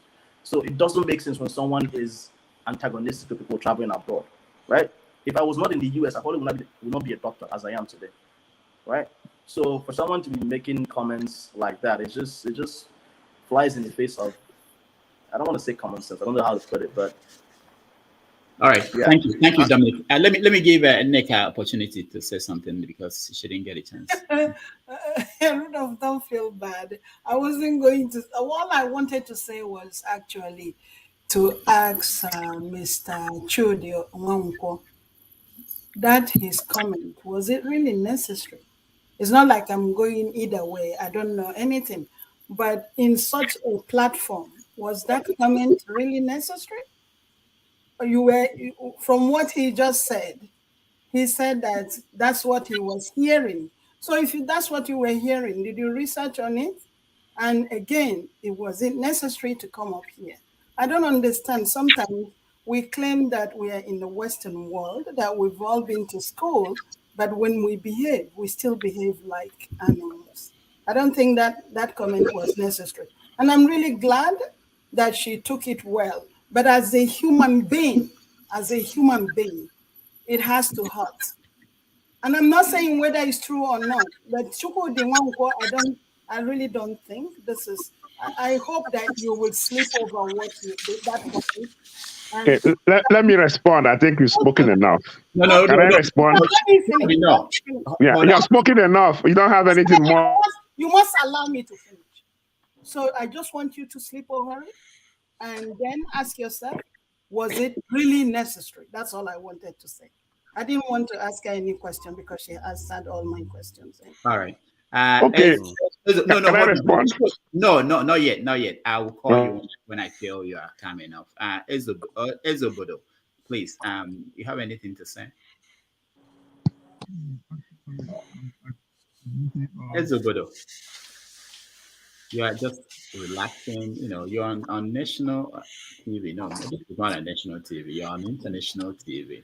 Are you lying down? Well, he doesn't have anything to say by the looks of him. Why are we wasting time on him? Why did he join? That's exactly. All right. Okay, Chukudi, okay. You can respond now. Okay. Adeola is a comedian. I'm a comedian and writer. Okay. I guess she would have slapped me if it was somewhere like Westmead did. That wasn't supposed to be something that would make you all riled up and calling me an animal. That's what you just did. That's even worse than what I said to Adeola. So you should be careful how you talk also. That was just meant as a joke, and I said it was a joke. I'm happy that she has a family. I have grandchildren, so I know what it means to have family. All right. That's all I want to say. Okay. Also, what I think is that this is a proof that comedy is hard. Because it wasn't funny. It's hard. People don't know. All right. Ijoma, you have anything to say about anything? Unmute yourself, Ijoma. Okay. All right. What I want to say is that I've been following your platform, Dr. Damages, and I think I've watched so many shows and been on the platform as well to contribute just like any other person. And what you are doing is a very great thing. And it's called Have Your Say, What You Say, and 90-Minute Africa. Perfect, well.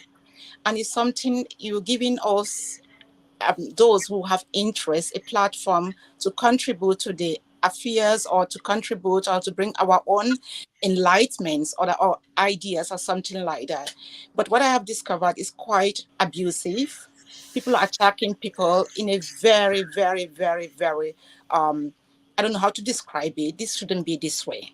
And Dr. Damages, probably, I'm just a suggestion person, probably when you start your show, probably to make it clear that attacking people because they are hiding on cameras or, I mean, or on the net or something like that, that is not acceptable because it is rude. It is rude. And some comments are very, very, very harsh. I mean, if what she said before, like if anyone is gonna meet me now where I'm sitting now in my garden, it's not gonna talk to me in that way or whatever it is. So we have to respect each other. In as far as Dr. Damages has given us this publicity, this platform to express our views or to contribute, it's not a question to attack people in that form. I mean, I have noticed that quite a lot, and it's not good. I mean, or people will say your accent is this, or you speak this way. But what I had today is quite very, very, very sad. That's all I want to say. And Dr. Damages, it is your show, and I respect you quite a lot. You know that very well. But I think you have to make it clear to these people it doesn't work this way. Thank you. All right, thank you, Jama. Yeah, Dr. Yakubu, welcome. Oh, thank you, Dr. Damages. I've been watching your show and I'm so delighted to be here. We cannot pay you enough for what you're doing. But I just want to beg that you should research something that I think is evolving and very damaging. Our religious leaders are about to destroy Nigeria. In fact, they're going to make Nigeria worse than it is now. If you look at, I've been to countries that we look up to as a religious nerve center. I've been to Israel, to Saudi Arabia. They are just mere nerve centers. They are so advanced, at least in the aspect of taking care of their people. Religion is secondary for them. But Nigerian religious leaders want to take control of our brains. And you guys need to come in to rescue this situation. Our youth need to be able to think freely and understand what is going on. Our youth need to understand that the situation on ground is an interaction between the cabals or the oligarchs and international community. All they are out is what they get, preservation of their empire. So please research on this emerging situation. 2023 election is coming, but already it is going to be along religious and ethnic lines rather than people sitting down and asking critical questions that will either make us or destroy everybody. Because once the bullet is fired, the bullet does not recognize a Christian, a Muslim, a pagan. And we already have practitioners of violence who are waiting on the edge to supply more of these weapons. So, Rudolph, in a very good way, what you are doing, please research into this. We need to educate our youth. If I have my way, I can ban the two religions. Let people start thinking with their brain. There is no, I have not seen in NASA or in Russian space station or the Chinese space station where religion took them to the moon. Already they are fighting to get to Mars. We are struggling to find wheat to make bread. And the next thing you hear is religious people want to hijack the whole process. That's what is going to happen if we are not careful. But I want to thank you so much for the wonderful work you're doing. Continue doing this. Let's try to find a way to interpret this, because it's just in English. There are a lot of people we cannot reach, particularly those on the ground, because the whole action, the electioneering, I told people, look, voting for presidency will not help Nigeria. The action is at the local government level and at the state level. No matter who becomes the president, if you have criminals at the local government and state, you are wasting your time. You will get to Asurok and get confused. Because already in the National Assembly, at the state, you have criminals. So our youth need to understand what is simple governance. In US, Biden can make a pronouncement. At the state level, nobody listens. So if a state decides to develop and empower its people, to hell with the center. That is how where we should go to. So, Mr. Rufo, please use your platform, and any other person that has such platform should put it up and let us rescue our youth first. Because at the end of the day, it is the youth that will be most affected at the women. Thank you so much. Thank you. A caller, I'll get you, but let me get Adeola to say something before. Okay, Adeola, go ahead. Thank you, Dr. Damages. I was in the comment section. I was following those people that have spoken when Adeola was in the studio. I don't want to sound rude, but I think this Mr. Shukwudi is kind of like a coward. There's some question you don't ask people. It's personal, even if she's a lesbian. And I also read in the comments, someone was saying that she's getting fat. I mean, except they don't have mother in the house. Those things kind of infuriated me when I was watching the show. I think there's a way, Dr. Damage, of course, I can't tell you how to run your show, but, you can take some people out if they are going to be that rude, when it comes to comments or, making a comment when the show was live. That's what I'll say for now. All right, thank you. Let me just address that a little bit because I've seen so many comments. This is my policy. One is that you expect that people will behave well, act well, think about what they are going to say before they say it.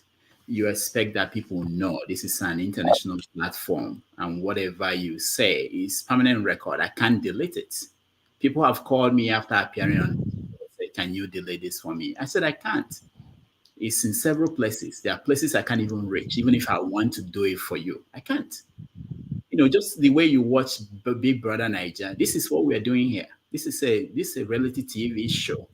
You make impression on people who know you will see what you say. And I prefer that peers, people who are here, will be the one that will address whatever people say, rather than me removing people. And I wish we have what they do on radio, where when you call a radio show, they ask you, what are you going to say before they let you come on.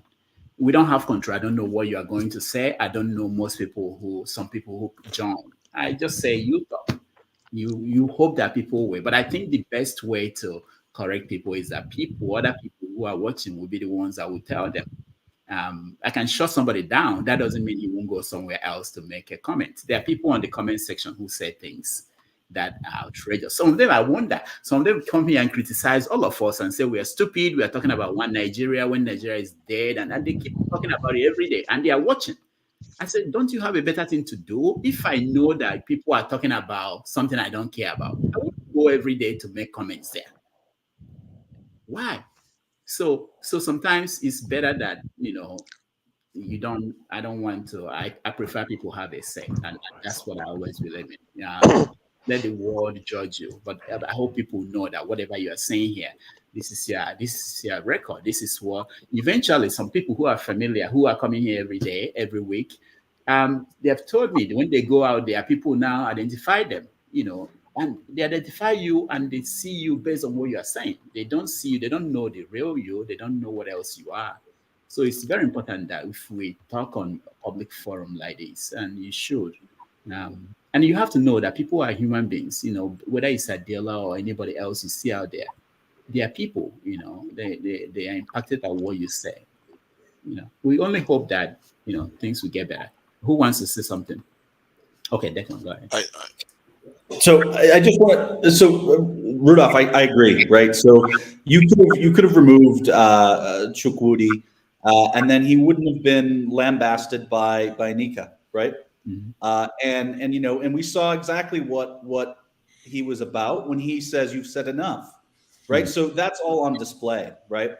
And it's important for peers and, just as you said, to be the ones to speak up rather than you moderate people's voice. People need to have that dialogue, from my opinion. And I know that's how you think because we've talked about these kinds of things in the past. So I think keeping him in, allowing him to be shamed, and then seeing how he actually behaves, I think that was the right thing personally. But I understand why, if people don't think of it that way, and I understand why they would be upset with you in terms of that. But I think that you need to have outlets so that people can dispute and say this is inappropriate. So I agree. Okay, thank you. And also, I'll get to you. Let me add that sometimes I count on people here to address some of those things, because I know that we all are different. People have different sense of things, and I count on you. And I believe that marketplace of idea will always result in the most elegant idea being on top. Okay, we call that. CM hasn't talked yet, and he's been up here for a bit. I know. I'll get to him. Thank you for giving me another chance. Don't have a right of response. This guy addressed me. I didn't know that you were. Okay, I'll get to you, Papa. Go ahead. Okay. Thanks for giving me another chance. My question wasn't for Adeola per se. Like I said, it is a question I have an answer to. But Declan first asked that question. So and you, Rudolph, you are a journalist as well. So I would like you to somehow elaborate on this fact that we don't really do investigative journalism because it is not us alone, because I remember subscribing to WSJ and I said to them, the problem I have with WSJ is that they don't do analysis as Financial Times does analysis. Financial Times spends about 3 pages trying to analyze news, not just giving you the news. They tell you the stat and the present of the news. So you make your own mind up. So we don't do that. And the man that has come up with that now, who is doing well at it, he just tells you the story. So you make up your own mind with the story. Is this guy now David Hudeni? And I now realize that he's been there all the while, but he's becoming popular because he's bringing some things to the fore. So please, if you could let me know why. And like I said, it's not an African thing. It's some papers don't do it. Some people don't do it. So like the New York Times doesn't really do it like the Financial Times does it. So if you two can elaborate on that, is it that it is difficult, or because it is not a paying area, or because it is, I don't know. All right, thank you. I will get to Declan too, because he did an investigative reporting for Sahara to talk about that a little bit. And also I can chip in. But let me hear from Fofadas. You wanted to respond to something. Go ahead. Yeah, I think let me just try to explain the point I was making to Adeola, and obviously Dominic is always there to defend. The point I was trying to make was that if we keep sending our people abroad and not have any way of getting some benefit back from them, being abroad, other than just sending money to Nigeria. We've been doing it for decades. It never did us any good. And for me, when I look at it through time, I don't see much that has changed from when we used to sell, when we used to sell our people overseas, and now we are actually giving them propaganda to be going overseas by themselves and serving other people's countries. Clearly, that lady's, this Adeola's husband, is actually serving another country. A country that other people built. We have to figure out a way to start returning some of all that work, all that stuff back. Because for me, I believe that everything is a double-edged sword. If our people go there, they need people like Adeola that have such a big platform.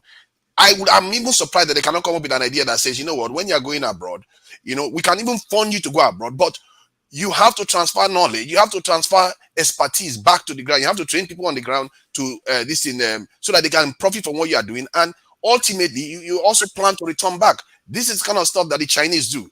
We always, like the minister of diaspora in our country, what that woman seems to do, for me anyway, when I look at her, I just look at her like a slave trader. Like, she just promotes all our Nigerians doing well overseas. It's like, what is the good of that to Nigeria? It has no good for Nigeria when you are not encouraging them to return back. You don't have any program for them to return back.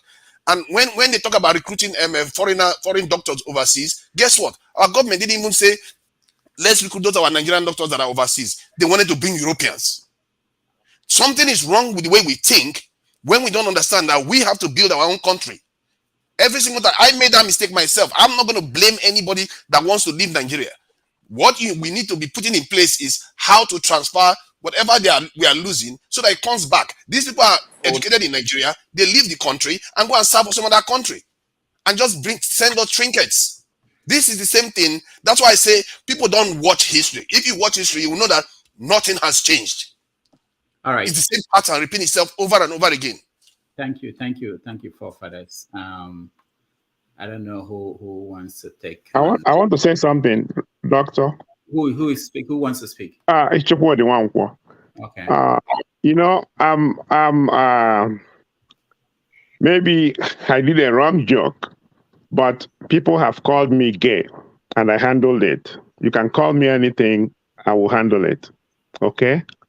I understand the sensitivity with LGBTQ, and I support that movement. Okay, that was just a joke. If you want to turn into something else, it's like gay pastors who want to lynch gay people, but inwardly they are gay. I don't know if that's what this is turning to. One other point I want to make is people are talking about Nigeria. You need to have a country before you start fixing it. Okay, we do not have a country. Someone said something about states going their own way. You cannot do it. You have what you call concurrent and exclusive aspects of our constitution, which means that a state cannot decide to build a seaport. A state cannot generate electricity and it goes to the national grid. So there are so many things. You know, sometimes we start building from the roof downwards instead of building from the ground upwards. So if you understand the system, then we wouldn't be saying all this. Let's put it right. We don't even have people will mention Singapore. Have you read the Singaporean constitution? No. So before we say these things, let us start from the fundamentals. All right. I'll take a break. All right, Chukwudi, thank you. Just to let me address a few things. I shouldn't be. This is just a different kind of show. I should just let you talk. But in case of Chukwudi, you know, when you said maybe you made a wrong joke or something like that, I think if I were you, that would be a point where I would say, you know, I'm sorry about that. That is not, because if you think it's not right, if you think it didn't work, you know, that's the time. You don't wait for another time. Forefathers, there's something that Adeola said to you that I don't think you understood or you picked. She said, you know, if you feel that way, that people should be encouraged to go back to Nigeria, you can start a channel, a YouTube channel. It doesn't take a lot, where you encourage people to go back to Nigeria. Nobody will do everything you want them to do. And I've done this for so long, and people tend to think that Adeola will be the one that will fight for this because I'm interested in this. We do this for me because I'm interested. She can't do everything for everybody. I can't do everything for everybody.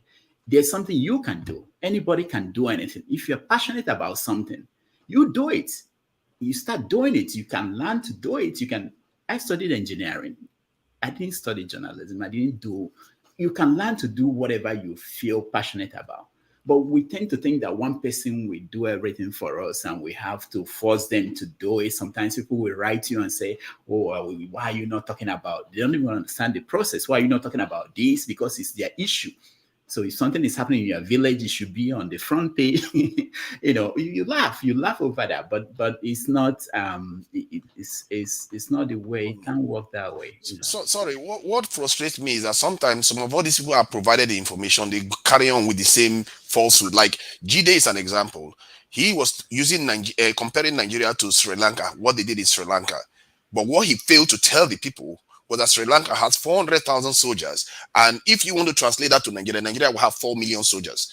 But when I informed him of that, he still carried on saying the same things and still saying that we should invite foreign troops to Nigeria. That is what frustrates me with our intelligentsia or the people that talk in the media. It's almost like willful blindness. I don't understand it. How can you see clear information with an example you are using? Somebody tells you that this number you are talking about Sri Lanka should mean that Nigeria should have 4 million soldiers. But this man will never call for that. Instead, he's willing to call foreigners to come into the country. This is why I say that our Nigerians, we really need to be holding our elites accountable, because some of the things they are encouraging us to believe, they condition us to believe that corruption is the only thing. And Adeola did the same thing again today. When Pentagon has $30 trillion of black hole in their budget this year, some of the things we do, we don't understand that we are the one perpetuating the same level, the cycle of failure over and again. And every time I look at it, there is a young man I gave the same idea. He went away. Within a month, he came back to me. He even made a better idea than I even got. Why is it that these people that are supposed to know more about the world refuse to change? Is it because they are in the West and they are enjoying the perks of the West? They don't want to criticize the West. Some of the things I'm saying today, most Westerners may not like it, but we have to be self-determining. We can't just keep relying on others. That's all I'm saying. We have to, whatever we do, we need to see. Do you know that Nigeria, our presidents, I didn't even know that till just last week, that we've elected more minority presidents in Nigeria than anybody from the Wazobia group. Most people don't know that. Most people think that Muslims have run the country most of the time. No, it's about 50-50. You see what I mean? So, but we have this blindness that our media give us the impression that it's all about the Muslim and all about the Christian, all about the majority, all about the minority. It's crazy that Nigeria has elected more minority leaders than anybody from the Wazobia groups. Unbelievable. I couldn't believe that. All right, thank you. I'll go to CM. Then I will still want Declan to talk about investigative journalism in Nigeria. CM, your comment, please. Thank you, Rudolph. Actually, I missed the main interview with Adeola. I couldn't make it, though I saw it, but I went somewhere and then thinking that I will be back before the thing will finish. Anyway, from what I've gathered people to say is that nation building that is putting together, what I've heard people say, involves the people of the nation that want to build their own nation. I agree that most of our talents are being used abroad.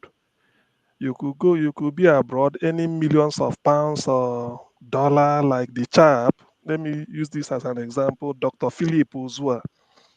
He graduated from University of Ibadan College of Medicine, I think 1985 or so. I stand to be corrected. He left for US, postgraduate degrees, master's, doctorate, and then start working. I've never had in my life, ever since I was born, that somebody donated 700 million naira at a time, which is $1 million. I've never had it. And from the news I read, they said the provost of the College of Medicine, probably one of their lecturers, or it could be their mate, a lady. She was sort of passionate that what could we do to restore the glory of a UI, being the premier medical school in Nigeria, highly respected, regarded. They called them to a Zoom meeting, just like we are having here, and then asked them to, what can you do? Somebody giving 100,000 naira, it's quite good. 200,000 here and there, and then probably hundreds of them, even if they didn't attend this, those that did not attend the Zoom meeting, we still hear it and then give something out, because that is given to your alma mater. But this chap, like I had, immediately he mentioned $1 million. It was like what's ambulance? Wow, wow, wow, wow, wow. Everybody was shouting. You see, such a person, and then later I read that he donated $2 million again to P2B's campaign. You see, such people, it is true, is donating money, which is good.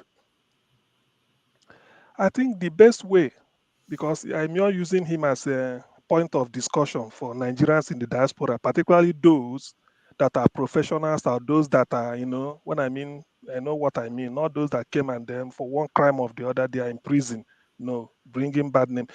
This type of person, I think the way to use people like this is, we might not really tell him to come back home. But if I'm the provost of the College of Medicine, University of Ibadan, I will ask him, say, look, I don't care that you donated 700 million naira. Let's assume it's 500 million you donated, or 350, which is half $500,000. But let us work out an arrangement whereby the best student from the College of Medicine, University of Ibadan, every year for the next 5 years, about 10, you will take charge that bringing them to US to train them in different field of medical discipline: surgery, neurosurgery, obstetrics and gynecology, anesthetists, pathology, and all what's not, stroke, everything, particularly the area Nigeria is lacking. And then the contract should be, when we train them, they are coming back home. Imagine doing such thing for 10 years.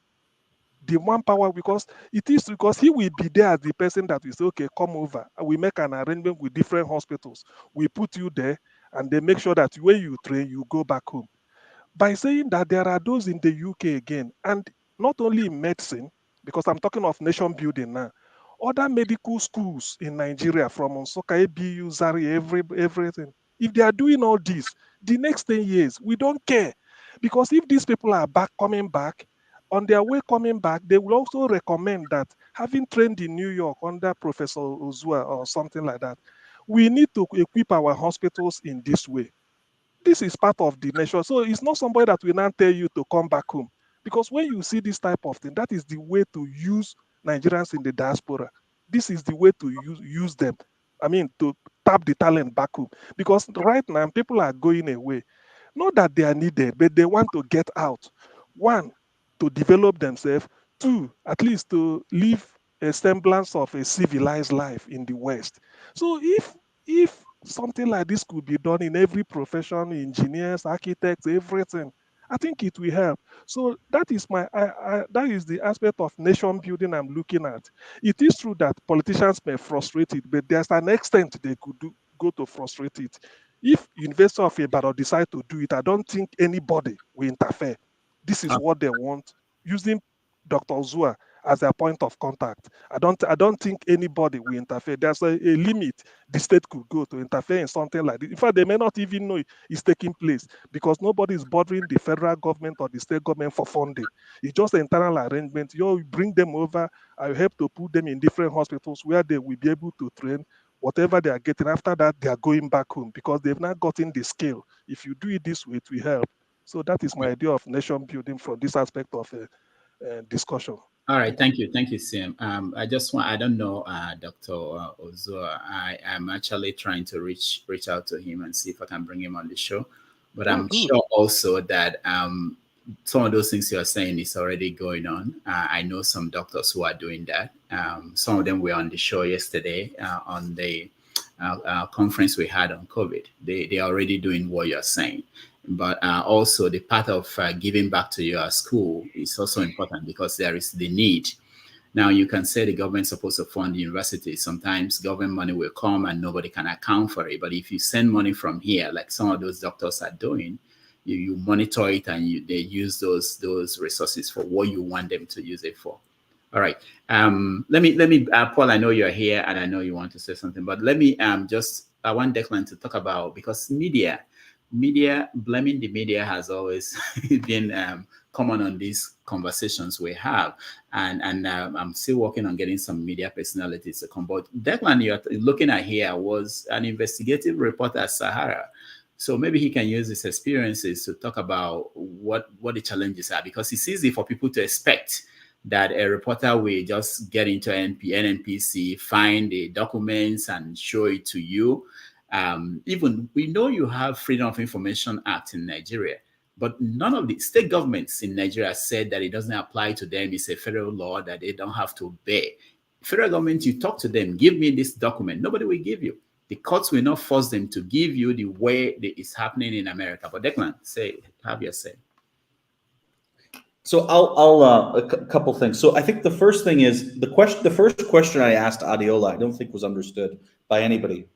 And it was, if you could go back and ask Buhari something, that you didn't, what would that be, right? In terms of hindsight, because that seemed to animated a lot of conversation. So it wasn't that the interview was bad. It was that, don't we wish we had, when we had him in the room and had our hooks into the guy, don't we wish we could have pushed him on something, and what would that be? And for me, I would want to know how he would manage, because this was pre-Radio Biafra, at least the next iteration. I would have wanted to know, I would have asked him how he plans to manage the situation in Biafra as it would be escalating if that were to happen, because that's been a huge failure in terms of his presidency. But anyway, in terms of like the investigative reporting, and journalism and the issues is, so first, I think people mistake journalism for investigative journalism. So when they say, oh, you have to do your investigation, what they really mean is just fact checking. And so even our notion of what journalism is as opposed to investigations, it's usually conflated. But there's just this enormous, and you know, I was in New York for the lion's share of the time. Sahara has to be in New York, otherwise they were going to firebomb us. So we were operating from there, and we would have relationships, and then we get the information and everything. So that was the first challenge, and we were privileged because you know the Nigerian government wasn't able to reach us in New York. Otherwise, they would have done terrible things. We used to get death threats. I used to get, you know, to even bring up, you know, since we've been talking about kind of homosexuality and lesbianism, I remember Bukola Saraki's people took my phone number because I used to harass Saraki and try to get all sorts of stuff and comments of him. Took his number. He thought, and then also Shaware's numbers, and they dumped him on, I think it was like Nairaland, and said that these people were trying to promote gayness in Nigeria. And it was about 3 a.m. and I started getting all these phone calls on my cell phone saying, why are you trying to destroy Nigeria, this whole thing, right? So there's so much intimidation and harassment that happens, and we were lucky because we weren't in Nigeria. The second thing was when I would meet with people, they would I mean, they'd even try to bribe me, right? And obviously I'm not a Nigerian, so okay, Declan is frozen. He's in Kenya, so maybe they have a similar problem as we do in Nigeria. But let's hear from Paul first. I'll come back to you, Ikola. I know you want to say something. Paul. Yeah, thank you. So let me just add a little bit, throw more enlightened to what a forefather was saying. I was privileged to go to Cornell University, graduation 2014. I was in Cornell. Cornell, for those of us that don't know, Cornell is among the 8 Ivy League in America. I saw graduates from Saudi Arabia. I saw graduates from the Philippines, but precisely Saudi Arabia, over 1,000 of them. The government was there, the ambassadors is there, and everything. These graduates, also with Japan, these graduates, when they are graduating, they are going back to their country to go and help. But how did it work? It worked like what the Cubans have been doing for many years. They train these people, they sign contracts like footballers sign contracts when they go play football in overseas. You understand? You're going to go to school, the government train them, and they're going to come back and give back to their society. And that's exactly what they did. But if my father worked tirelessly, people curse my father because people who are not up to him can build 1, 2 houses in their village, in their community, and marry so much wife, and they give them all titles and train their kids. Then their kids went to the West, get all this knowledge to come back to Nigeria to be nothing. I don't think it works that way. So the people who go back and give to their society to some extent, it's like a contract thing. The government in turn first train you, and you go back and serve the government. That's exactly what Cubans have been doing for many years as a doctors. That's why they have one of the highest doctors in the world. They train them and you give back. But in our own case, even though if you want to say all those things that, oh, people should go back, yes, it might work, but I think it might work with what you do. Say you do part-time thing, you just want to give back at your own free will. Like, oh, I just want to go do part-time lecture during my holidays and come back. Because I cannot be making the best in the course of my going to school in America, probably have a spouse, become my wife, we have kids, and my family is not willing to come back. Then I want to go back to Nigeria where I will make less than nothing. The system will treat me. People will tell you that, oh, this is not how they do things here. Everything you do, I cannot give an opinion to my own immediate family, my siblings. The only thing I can give that they appreciate, just send money and they tell me, thank you. But say I want to give my own opinion to any discussion, they say, no, they don't do things this way. This is how they do things. I don't think it works like that. So the Saudi Arabia who are doing these things, the Philippines who are doing these things, the Cuba that have been doing it for a very long time, the Japanese, even though China, the Chinese people send their people here, get this knowledge and go back. You understand? But when they go back, they treat them well. But in our own cases, there's nothing for you to do. You understand? It's hard. So let's be factual. Then, forefather, when you say all those things, and you said you make mistake, for the fact that you said you make mistake, which means you just realize that you made mistake. I alone, I can buy you a ticket to go back to Nigeria. Me, I can buy you a ticket. I'm saying it in public. If you want, I can buy you a ticket to go to Nigeria. It doesn't work like that. My brother, you're going to come back. If you have the right papers to go back to UK, I can beat my hand on my chest. Under 1 year, you're going to come back. I work in the aviation industry. I see many of my people who came back and they left again. Some of us came to America, to UK. We end up moving back to places like the Middle East. Why? Because we are looking for the best life to raise our own family and friends. So it's not as easy as you think. Thank you for now. All right, thank you, Paul. Forefathers, you have tickets available. Thank you. But no. I didn't say we talk. I just say I remember you very well. There's a ticket for you. Yeah, I will hold him to it. You know, when I want to travel, I'll hold him to it. Not travel, you want to go I'm going to come here and I'm going to tell him. He thinks I'm joking. When you want to go back. See, I'm already transferring knowledge every single day. That's but it what doesn't. It do not be wise to just go back when you give up advantage. I'm not saying we should give up any advantage. I'm saying we should have the best of both worlds. Okay.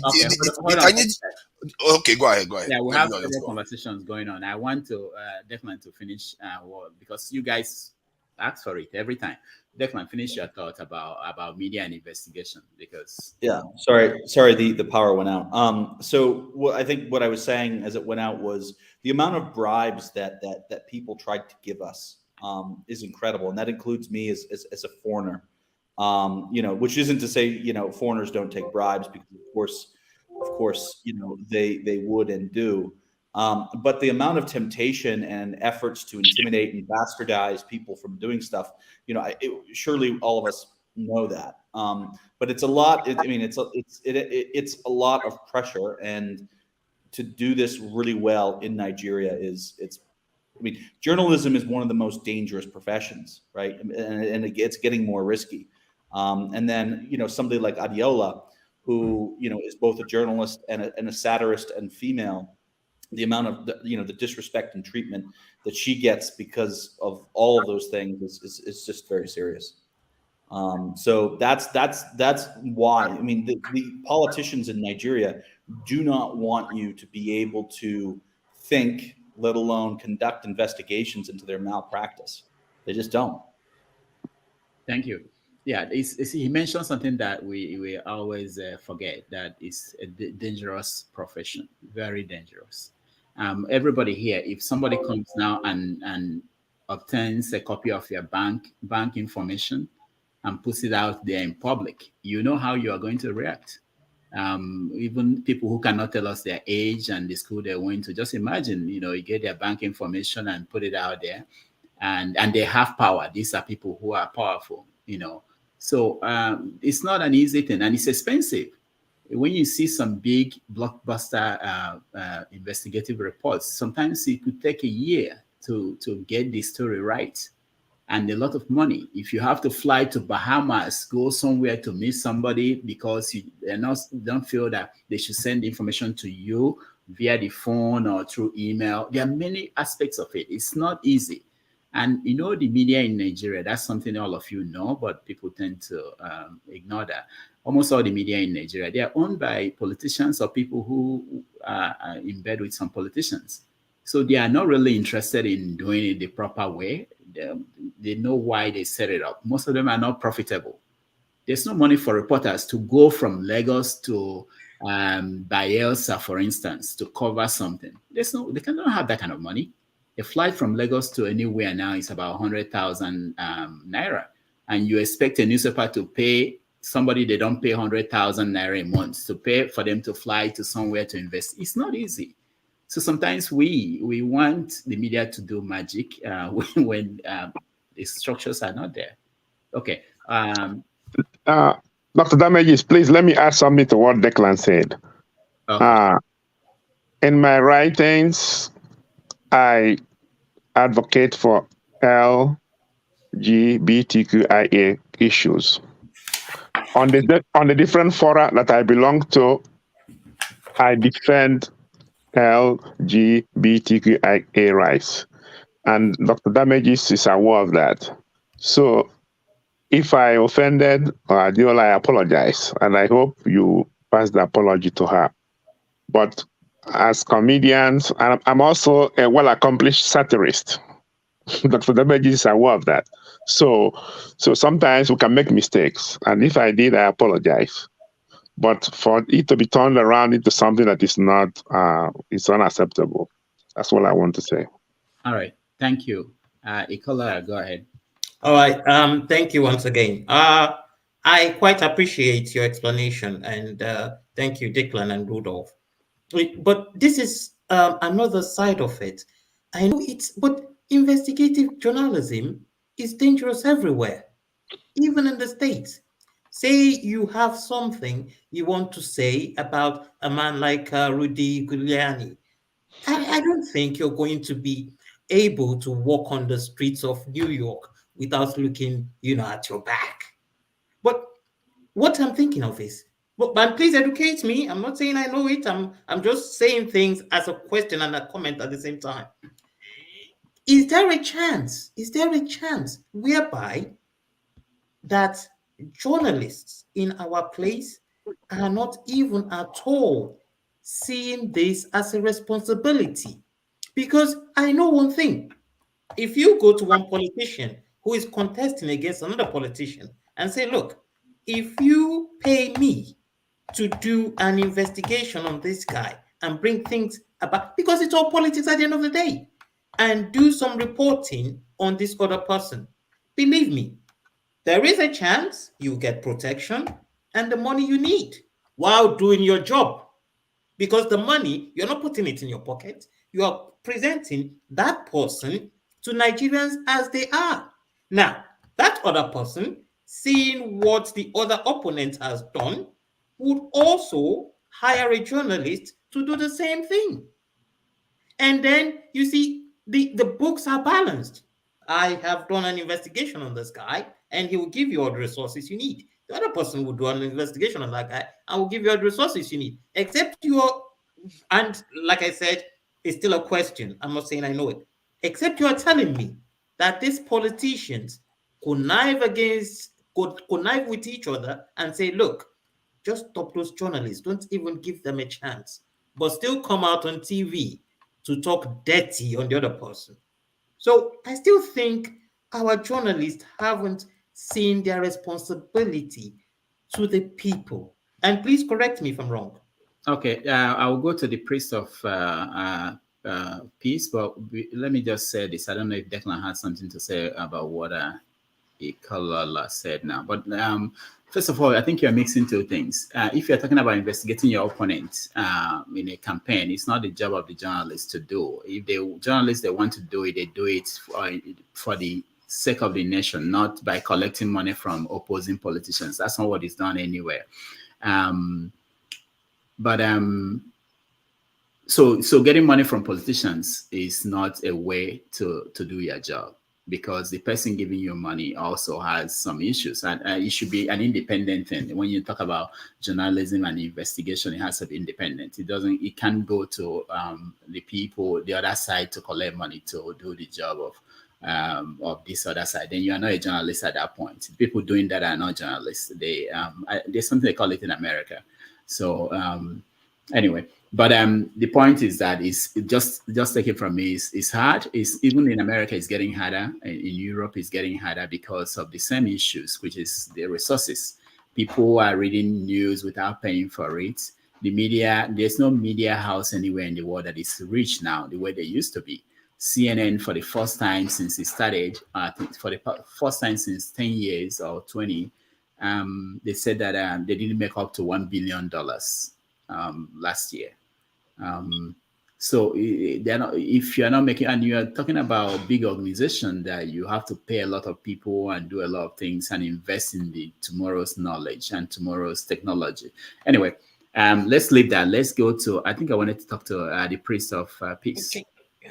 I was sorry. Okay, maybe I should be quiet, but I just wanted to add one little thing to your explanation, which is a very good one. But would you say it is also wrong that, say, if you're a journalist, an independent journalist, and someone wants to do a dirty on the other person, and then you find documents which you don't really know where it's coming from, and it lands on your desk, and you have to read it, and you know by any chance that, I mean, somebody is just trying to paint the other person black, and they dump it on you and say, and you know it's true, would you say because it's coming from the other party, you're not reporting it?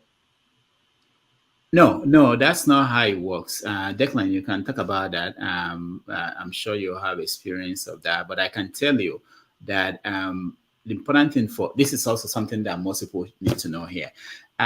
People come to me when I was at Sahara and say, "Oh, Sahara is not.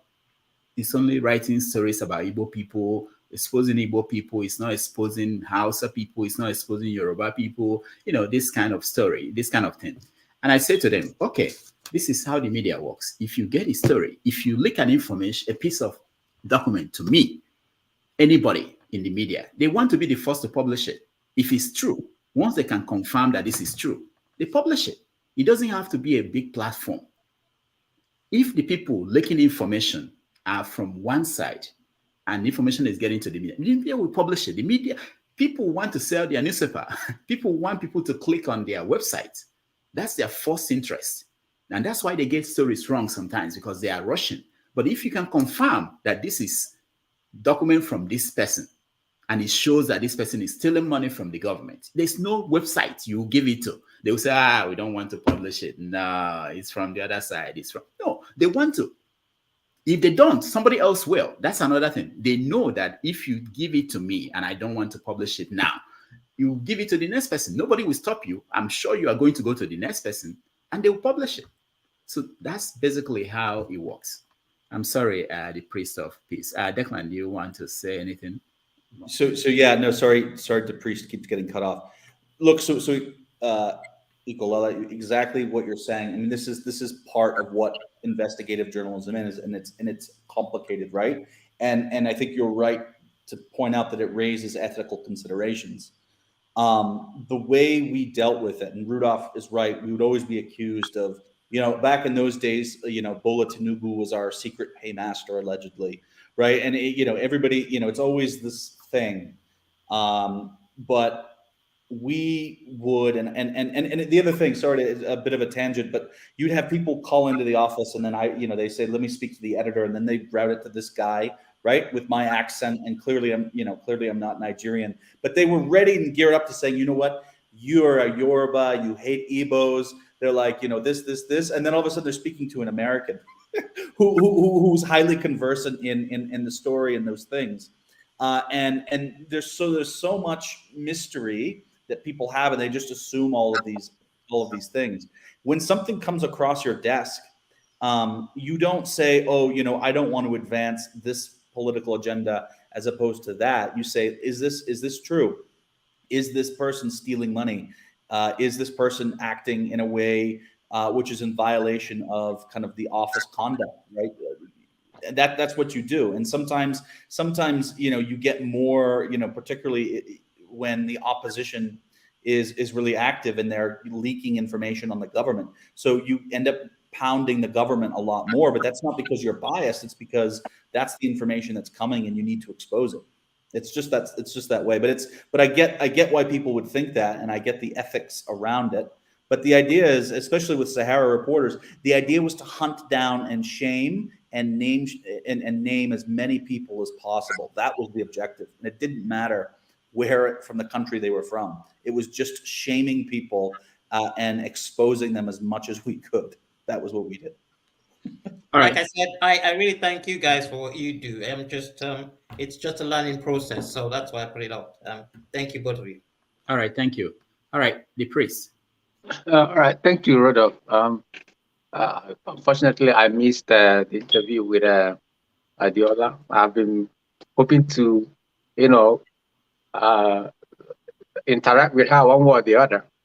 For me, talking from the point of a priest, it's always emotional for me, because when I look at what is going on, around the world and Nigeria in particular, it breaks my heart. That being said, I know the discussion here centers around nation building and also journalism. So it is imperative. It is very, very clear that we all understand why Nigeria is not working, because of the system. The system is the problem. And once that system is fixed, we will begin to see inroads in every aspect of life in Nigeria. But how do we fix this thing? That is the question. Is it by this coming election, or is it by every one of us calling out and saying, let's renegotiate Nigeria so that the system will work for us, will work for the people that have gone before us, and will work for our children? And the journalism and the press as well, the media is not doing any good. Look at the damage that has been orchestrated was as a result in Nigeria, as per security-wise, is as a result of the layback of the media in Nigeria, because they refuse to call a spade a spade. If the media has the boldness, the responsibility to say this is what is going on without landing softly or being politically correct, because myself, I am not politically correct. I will say it because I believe, being a priest who is saying it the way it is without fear of favor.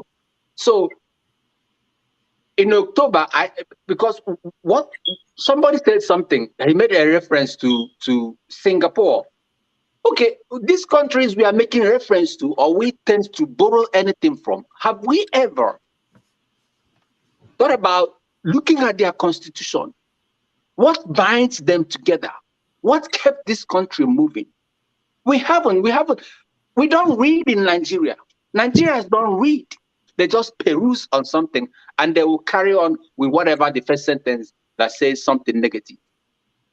They dwell on negativity. So for us to bring positive actions and positivity to the system we are trying to make work for us and our future generation, we need to sit down at the table of brotherhood and renegotiate that system so that it will work for everybody. And then the media has a part to play. Somebody was talking about the doctor that went to UI. I went to UI. I was in UI in 1994, communication and language arts. Unfortunately, I couldn't continue in UI after 1 year, and I went to Imo State University. So I know UI is a big place. What am I trying to say here? There is need for us here in diaspora to reach out home. And when we reach out to home, what will be the message we are giving out at home? Now that brings what I want to say here. I was about to say you should round up. Okay, I'm rounding up. In October, I have a program, and I'm going to bring you on. I have a program. It is called Youthful and Useful. It is a summit that I want to organize for people from my senatorial district. And there, I have already gotten people that are going to pay for scholarships, for whatever, and those that want to go abroad. This is a way of giving back to our society. Government is not doing it, but this is what we are doing. We are trying to do for the first time. I'm going to get all your contact, Rodolph, so that you will speak on Zoom, speak to them, both as a journalist and, as a Nigerian, so that there will be impact, because this generation needs to understand that they have to stand up for the right thing and be responsible for their nation. If that nation is going to work in at all. Thank you so much. All right, thank you. Shadrach, can you hear me? Okay, he's distracted. All right, we are rounding up now. Yes, I can hear you. You can hear me. Okay, Shadrach, where Good evening. Good evening, Mr.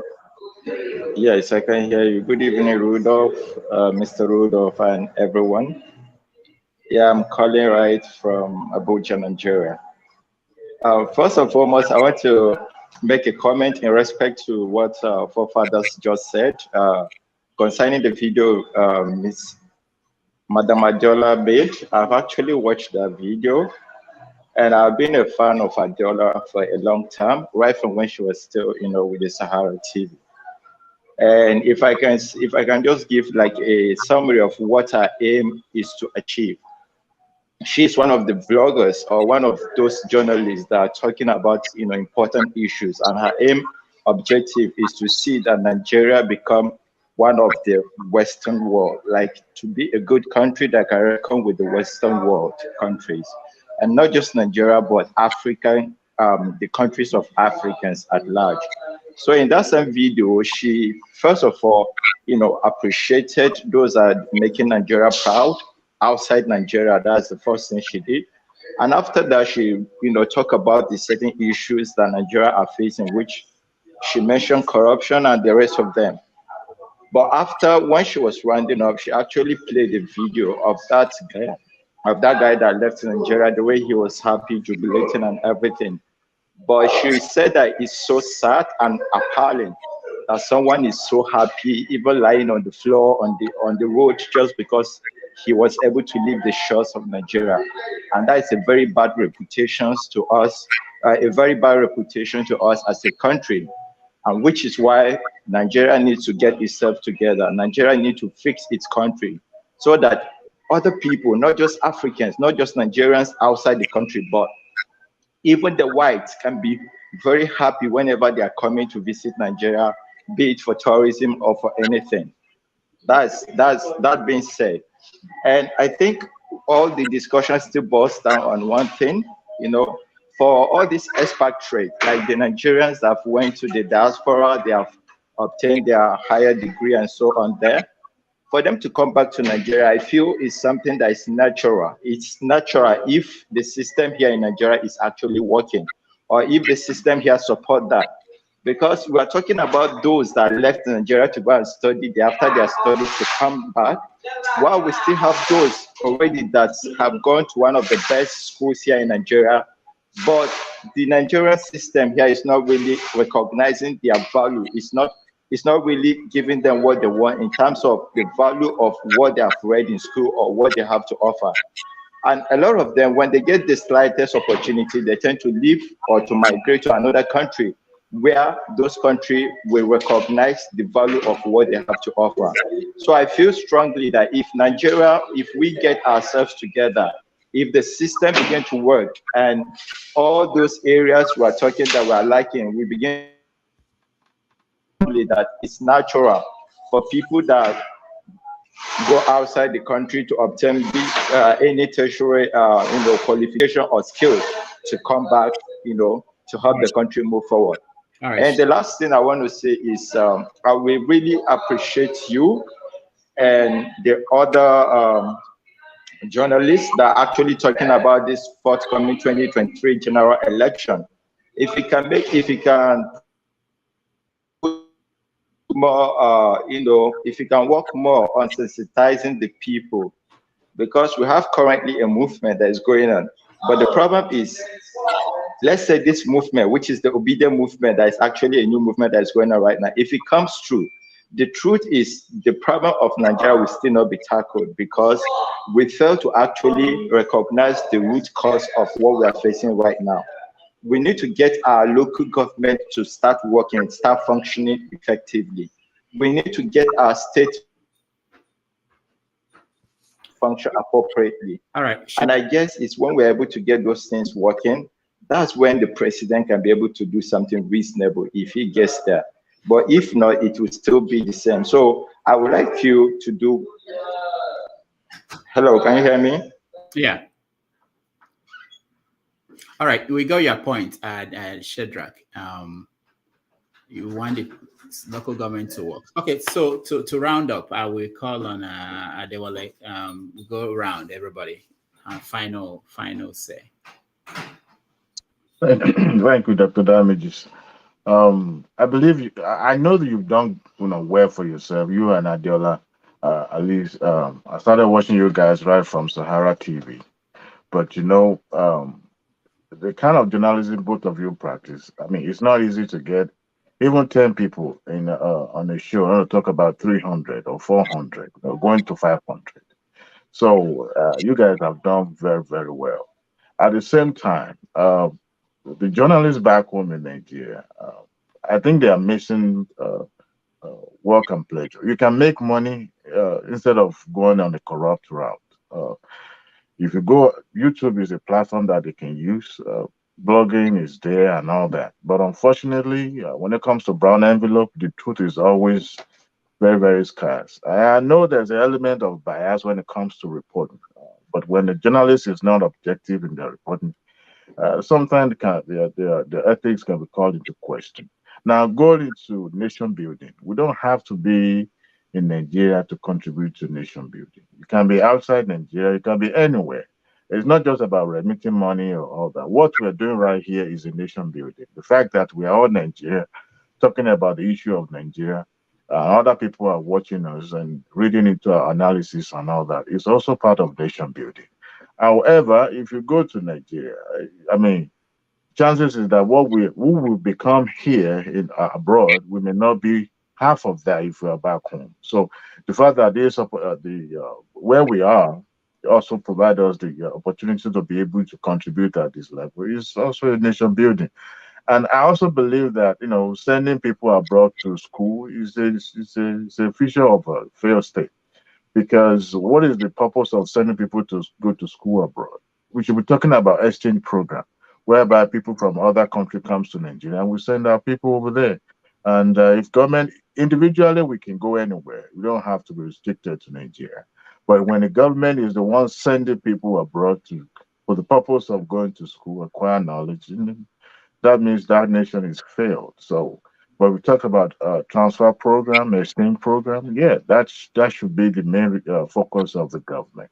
And yeah, I think we are all doing well. At the same time, I mean, I'm talking about Dr. Dameji, don't generalize now. You've done pretty well, and Adeola, and it's not easy. And they have followers, and people are watching. And what I've seen in her interview, she was trying to be neutral, but I can tell where her bias lies. We all know, we all want the best for the country. So, yeah, and that's what I have to say. All right, thank you so much, Adeola. CM.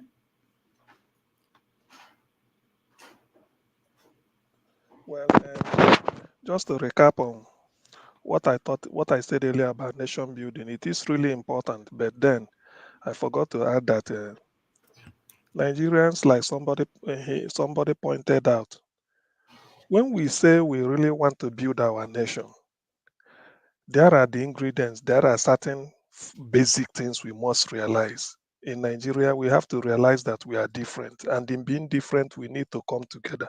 And in trying to come together, we have to define certain things clearly so that love for nation building will come out.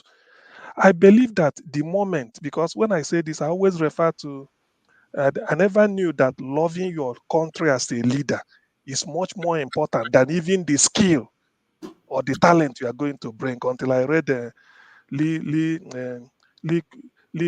Kuan Yew's book on how he moved Singapore from third world to the first. The man just loved the country. That is the way you can say you love your wife or you love your children. That's just it. All his decisions, he must make sure, even negotiating with foreign powers, anything, he must put his country first. If you say it's not good, he will pull out until he gets what he wants. Whether you are going to help them with your military to help, you must make sure that the people of Singapore benefit more from it. Not him. He's not talking about himself. If he brings you as a minister to serve in his cabinet, he wants to know how much love do you have for the country. So I feel that all these things, the energy we dissipate in trying to tear ourselves apart. Supposing we devote 10% of it towards love, in which you say, no, I want this thing to be like this. This road is substandard. It can never happen. Under me, we can't have this. As a school, you call the teacher, say, look, you are not teaching them the right thing. In fact, under me, this type of teacher cannot be in the system. All what they are doing is just to show love for you. That is how you build. And when you are doing this, it radiates. So in our own system, in our own case, the love is not really there, and I don't know why. Simply because we haven't seen ourselves that we have a common project to contribute to. So whatever it takes for us to come back and come around and say, this is what we want. Let us show love and build it up. Different people can build. Okay, all of us here, we are all different. But if we feel this is what we want to do, because of the love we want to bring into it, we forget about where we are, our background, and they move with that common love. So the love of a country, people say it's patriotism, but from Lin Kuan Yew's example, is patriotism is more than patriotism. You should show love for your country. If you don't have it, that's why our professionals are running away, because the government does not care. So why will they care? But imagine our leaders going to tell our doctors, say, look, we know you're working under bad condition. What do you want us to do? Want us to take a charge of our elderly population? If a governor or a president could say this, do you know it will change the mind of a doctor who must have packed his bag to leave? He will say, we know you are working. What do you want the government to do? We haven't got this money, but we can provide alternative, be managing this. They will, because that is appreciation. So that love must come there. But where a president or a governor feels that he has a gynecologist in Germany, a physician in California, another maybe a stroke consultant in London. So he hasn't got the time. All he wants to do is let me get out here. So, but the love must be there, and it should radiate from the leader down to the people. Until you see it, you can't. We all work in different establishments. If your manager pats you on the back, say, thank you, well done, you are doing it right. You may even put 10 minutes extra before you leave, just to thank you, say, oh, thank you. Well, whatever you are doing here, it hasn't gone unrecognized. So that will boost that will not increasing your pay anyway, but that will make you that you are recognized. So in other words, the love, they want you to really show, do it from your conscience, not being prompted by money. So that is one thing that is lacking in Nigeria, and this from our leaders. There's nothing like that. Until you read Lee Kuan Yew's book, you will now appreciate the love I'm talking about for a country. Thank you. All right, thank you, Sam. Paul. CM, thank you. I think that book, I've read that book too, and I love that book. I like to read it again and again and again. You see, Lee Kuan Yew, at the time, they call him all type of name. Some people even call him Antichrist. Some people call him Napoleon. Because people, it is hard for change. But when change comes, everybody embrace change. That's exactly what Lee Kuan Yew did. I live in Arizona. Arizona is the 48th state in America. And I live in Phoenix. Phoenix is the 5th largest city in America. I could remember how Phoenix started growing. They started growing some city. What they did, this is the duty of a government when you also love your people. They put roads, they put schools, they build industrial areas so that everything that will bring you there. And they give tax waiver. As a doctor, you have all the student loan. You want to come to this side hospital, we'll waive your student loan. Of course, you want to come. As a teacher, you want to come to this side, we'll waive your student loan. Nobody want to come to the west side. We'll waive your student loan. They want to come. Everything is being done the right way. You don't expect me, for those of us that live in Lagos, you don't expect me to live in Maitul and be working in Badagry. Of course, I'm going to die of traffic every day. So what they do, they put the schools there so that my kids will go school close to me. My family can go church close to me. And if I also want to change business, they started building industrial areas and everything. What they started doing, jobs started moving out from California, started moving to Arizona, because the minimum house in California is like $600,000 to $700,000. Why you can buy a house in Arizona for $200,000-$300,000. So those that have paid their mortgage for up to $200,000-$300,000, what do? They sell their house, they take their equity, they come to Arizona and pay cash. They have their own house to themselves. They started planning now to save money, 529 for their kids to go to college, so their own kids will not have student loan. So when people plan, the governors, they plan these things, it works for them. We have what our politicians call structure. This is the type of structure where governors put on ground for their people. So we don't even think about federal government. We think about state and city. We think about state and city. That's how it grows. So when people come to say, oh, California, some people get mad. The locals get mad here. They say, oh, California is making everything go up, because somebody will come here and pay cash. That's how Arizona started growing, doing better, even though the minimum wage in California is even bigger than places like New Jersey. Big states that some of you guys know. They started attracting everything. Today now, Arizona is not thinking of bringing industries. Now they have started attracting high-tech. The high-tech industry, they started coming in. That's how you plan yourself. I am talking about my daughter. Guess what? The funny part of it, this same Arizona, you talk about education. Arizona is 48 out of 50 in Arizona. Why? The possibility of more immigrants started coming in, which affects their education because people don't really go to school. They come from Mexico, they come here. They started planning. I have a teacher from Nigeria that was teaching my daughter maths and science. My daughter is going to one of the best school in Arizona, 5th best school in Arizona, high school, 27 out of 50,000 in America is in Arizona. But the teacher that made my daughter pass to go to this school, they are all in Nigeria. I'm paying for internet, I'm paying for everything. They call me all type of yes, sir, yes, ma'am. These things don't cost me $150 a whole month. When I'm paying an Indian to teach my son coding, they charge me $400 a month. It's too much. I started training people how to do coding in Nigeria, which they thank me, they pray for me. At the end of the day, I pay $100 plus their internet services, and they are coaching my son. So we can make our country work even from afar.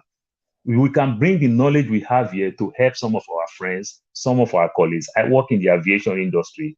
I give them most information, courses that they need to do that will help them, that will help them grow faster to do things. That's how we can do it. And then with this way, it's going to be better for every one of us. That's what can make our country grow. I know some of us just like the politics of bullying, cursing, or blame game and every other thing. I don't think it will take us that far. For further, don't worry. I look forward to seeing you in London. Bye. Thank you. All right, thank you, Paul. That's wonderful. We see we hear things that are helpful to other people on this show, even though people think it's just talk. People just talk, but we learn from others. And Paul, thank you so much for that. Shwode, okay, can you round up for us from your own end? Yes, I've listened to all the comments. Someone mentioned private initiatives.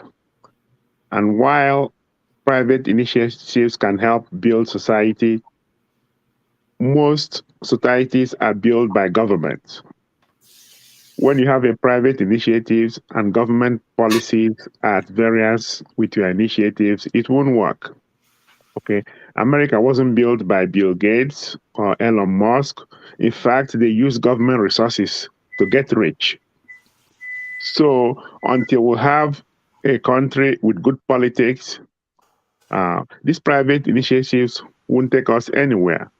There are instances of people bringing ventures to Nigeria that will help Nigerians, and I'm a witness to that. And they will want you to bribe the approving authorities before you build a hospital or build a factory. So I just don't know where to start with with Nigeria. And I keep saying this, that our problem is genetic. People have gotten some converse now, but you know what? If everybody knows what you know, then you don't know anything. I will end here. All right, thank you. Shadrach.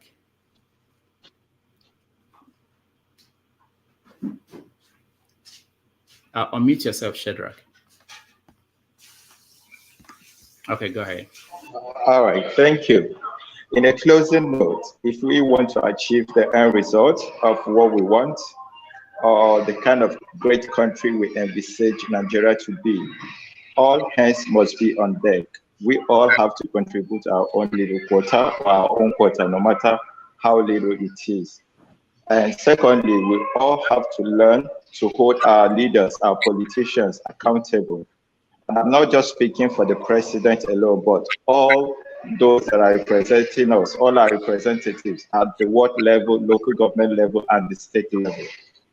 And until we're able to do that, definitely it will still take a long while for us to see a vibrant country. Thank you. All right, thank you. Our forefathers. Yeah, thank you for having me and being patient with me. I know that I can be a little bit rowdy.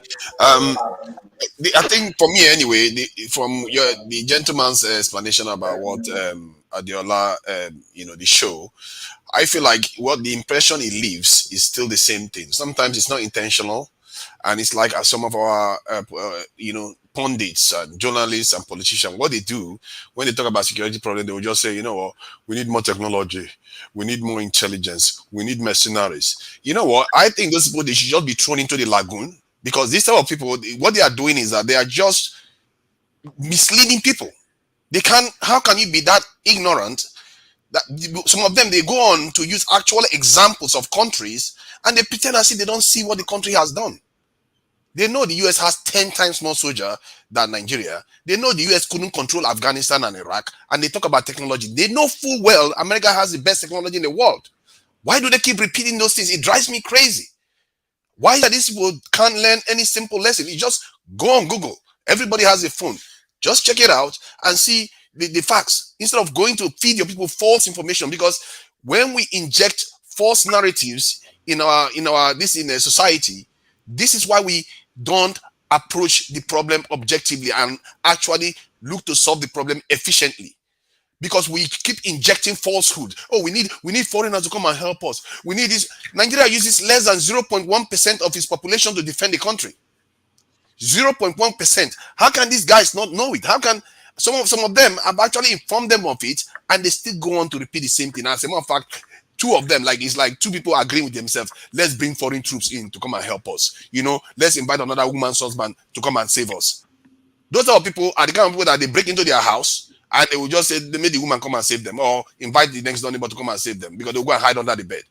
Those type of people, we should be seriously condemning them and hold them accountable, because sooner or later, our discourse has to have better and quality information, because these people are giving us falsehoods. They make us feel divided as a nation, only for me to find out that the nation is mostly governed by minorities. This is not even normal in the UK. The majority governs in the UK all the time. In America, the same thing. But in Nigeria, minorities govern Nigeria. The so-called North and South divide is not even there. It's just an illusion. Even if we go into religion too, it's not there. Half of the time of that country has been governed by Christians. The other half is the Muslims. It's not and it's because of our conditioning. These people keep repeating the same narrative and feeding us garbage so that we keep hating each other. And it's wrong. Somebody needs to be calling them out, especially when you are exposed to the right information. I can't accept when we keep going on, say, oh, our people should go overseas. Our diaspora minister is so happy to present people that are doing well overseas, having no plan for them to return back to the country. It's almost like slavery, really, because the slavery, they had to actually come to Africa to take us away. Now we are actually going over there and we are promoting them to do that. Nigerians have a term for it. Now they call it Japa. It's something that is like in everybody's mind. I've trained Nigerians in Nigeria only for them, without training, to use it to come and work for people in the West. This is a kind of destructive cycle that we have to break somehow. And there are examples of how countries break the cycle. The Chinese, they actually give their people that are in the West money to buy companies or create a company in the West. And when they buy that company, all the intellectual property rights and everything goes back to China. They invest in their people and send them overseas and encourage them to get involved in the system and gain influence. Our people are just like there servicing the West. Like we are some kind of, it's almost obscene. Like we are some kind of body factory where we just send our people over there and we are often treated terribly. And we go there and we just service the economies. Then our country is poorer for it, on and on. We have to start reversing this thing. And our people, like, that's why I called Adeola to this. I'm not saying she intentionally did it, because she too is conditioned. I was conditioned till how many years ago I started discovering that these things that we are doing, nothing has changed. And we need to start addressing them, because until we address them, we will keep blaming our leaders. This is not going to solve the problem, because Forefather, before you finish, can you just throw more light on this thing? Xi Jinping of China today, her daughter is in Harvard schooling. Go ahead. Exactly. So what they are going to do is that girl, when she finishes now, she's going to come back to her country. Look at that. You just mentioned China. One woman visited Taiwan. Look at what is happening now. That's the whole Taiwan now has been surrounded, and missiles are flying all over the place. Not a war, just one woman walked into that country. All hell broke loose. Because why are they different from us? It's funny, Chukwudi said something about whether we have low IQ. I think it's not low IQ, it's conditioning. We keep repeating wrong information to our people constantly. We don't understand that our threat assessment antenna is completely broken. We don't understand when our security is being compromised, and our leaders don't tell us. You have in Niger Republic, France is opening a new military base there, as if they don't have enough spies there. America has got the military base there. No, we just say, let's send money to Niger, as if they don't have enough money from the Western people that they're allowing to come and build military base in their country. These are the kind of things our journalists should be knowing about. These are the kind of things other countries don't accept. So why are we not seeing it from our journalists? Saying that, why call our leader out and say, why are you allowing foreigners to come next door to us? Why are you not recruiting people to service the country, to defend the country? Instead, some of our journalists are going there advocating that we should create jobs for foreigners and use our hand money to pay them to kill our people. This is madness. This about behavior is so wrong-headed. And we are not doing it. We have not even done 5% of what we can do to defend our country. This is why I'm calling out some of these people that go on channels and say these things. I like Jide a lot, but in terms of the way he talks about Nigerians, he really does empathize with Nigerians. But when he prescribes solutions, they are often wrong-headed. You know, even Adeola talked about corruption being the issue of Nigeria. No, corruption is not the issue. Our institutions are not strong. Our country is not strong. If I see a country like Nigeria, I can mess that country up, because how can one soldier be expected to defend 2,000 people? It's just unrealistic. American soldiers with all their best weapons don't even do that, and this is what it drives me crazy. Anybody that says that, in my head, I'm imagining I wish I can throw that guy in the lagoon, because this needs to stop. All right, we can't throw anybody today. I know. I mean, it's my head. I'm imagining it. Okay. You know? Throwing them, they're flying. Thank you. But Forefather, what you must understand, the only way you can treat emergency, as I made by my training, is of emergency. Other countries of the world also use machineries when there's need. Okay. You understand? That's why even countries of the world, they have partners not inside their countries. Military. Not inside their countries. Anybody that I don't understand what you are talking about. Why is South Korea partner with American military? Is it not the threat of North Korea? Because they're alliance. China? I don't know. It's a strategic alliance. That's exactly what you got to do. You have to bring something to the table to get those kind of deals cut. The power differential between us and them is so small. That's why Xi Jinping can send his daughter to China, to America, to school, because they need the knowledge. You understand? It is clear when they say something is first world nation and the third world nation. You understand? You have to go back to their country. That's what you are missing. They actually come back to their country because they create an enabling environment for them to strive. That's what you must understand. South Korea that you talked about is a strategic ally, because America needs it to counter China and North Korea in that region. That is why they are doing well. America doesn't need us for anything. That's why they leave us poor. No, South Korea also have something on the table for America to deal with them. You have to understand these things. Guys, okay, let's stop for now. We will continue this conversation. Let me get the last person to give us his closing talk. Ikola, go ahead. Hey, thank you, Dr. Rudolph, or Dr. Damages. It's been an enlightening conversation, but I still hold this. As everybody here has said. I now understand, although I've always known, that there's a risk involved with our investigation journalists or journalism, in the Nigerian context, and it is very high. But let's be very honest. There are some things that has already been done that doesn't really need any investigation. Because when I read in 2009 about, which was glaring, about Buhari's play in PTF, the man actually helped bring expired equipment for Nigerians. The man in his time in NNPC, the man, his father is from Niger. Why didn't anybody just open up a book and read this? The journalists gave him a free hand. It was like we've seen a Messiah, and they condemned Jonathan to the hilt. If somebody has just done a little reading and brought these things to the fore, I mean, maybe Nigerians would have had a change of heart. So I totally understand the danger. I totally understand the risks, but I must also understand the laziness of our journalists, because these things are sometimes you don't have to do much work. Like David is doing now, he's in America, and he just sits on his computer and does some query, and he brings out things that are very interesting and very educative. All right. Thank you so much.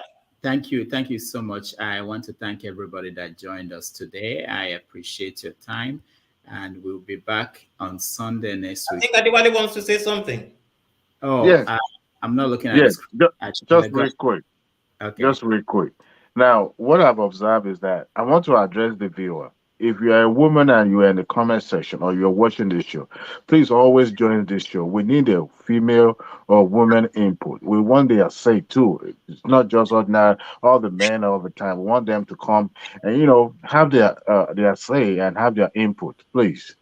That's a and good one thing Dr. Damages said he could increase the capacity of the show from maybe, I don't know. I don't think he has brought that up. I don't know why he's not. We can give room. We can give room. I mean, there's nothing wrong. He's talking about me having about 25 persons or up to 50 persons at the same time. With the way we display our masculinity, sometimes the chaos will be too. I don't know. You will have a control whereby he can pause you if you don't want to be, if you don't want to give others room to speak. He can always do that. But I think what I was just trying to say is I think he needs some resource to be able to make that happen. So I don't think he has brought that to the fore yet. So I think it's something everybody should just look at and help him out with the resource. I think that's the more reason why we have super chats. You guys can help. $2, $3, $5 here and there. Oh, okay. Right there. I haven't seen the donation part. I would have done it. Check it is there. Super chat. Super chat. Is there. Okay. All right. Yeah. Okay. All right. Thank you, everybody. And also like and share. Like the video and share so that more people will watch as we go. Thank you, and I will see you guys next week. This week on Wednesday and on Saturday, and of course next Sunday we are going to have another guest. Thank you, and stay safe. Thank you. Thank you.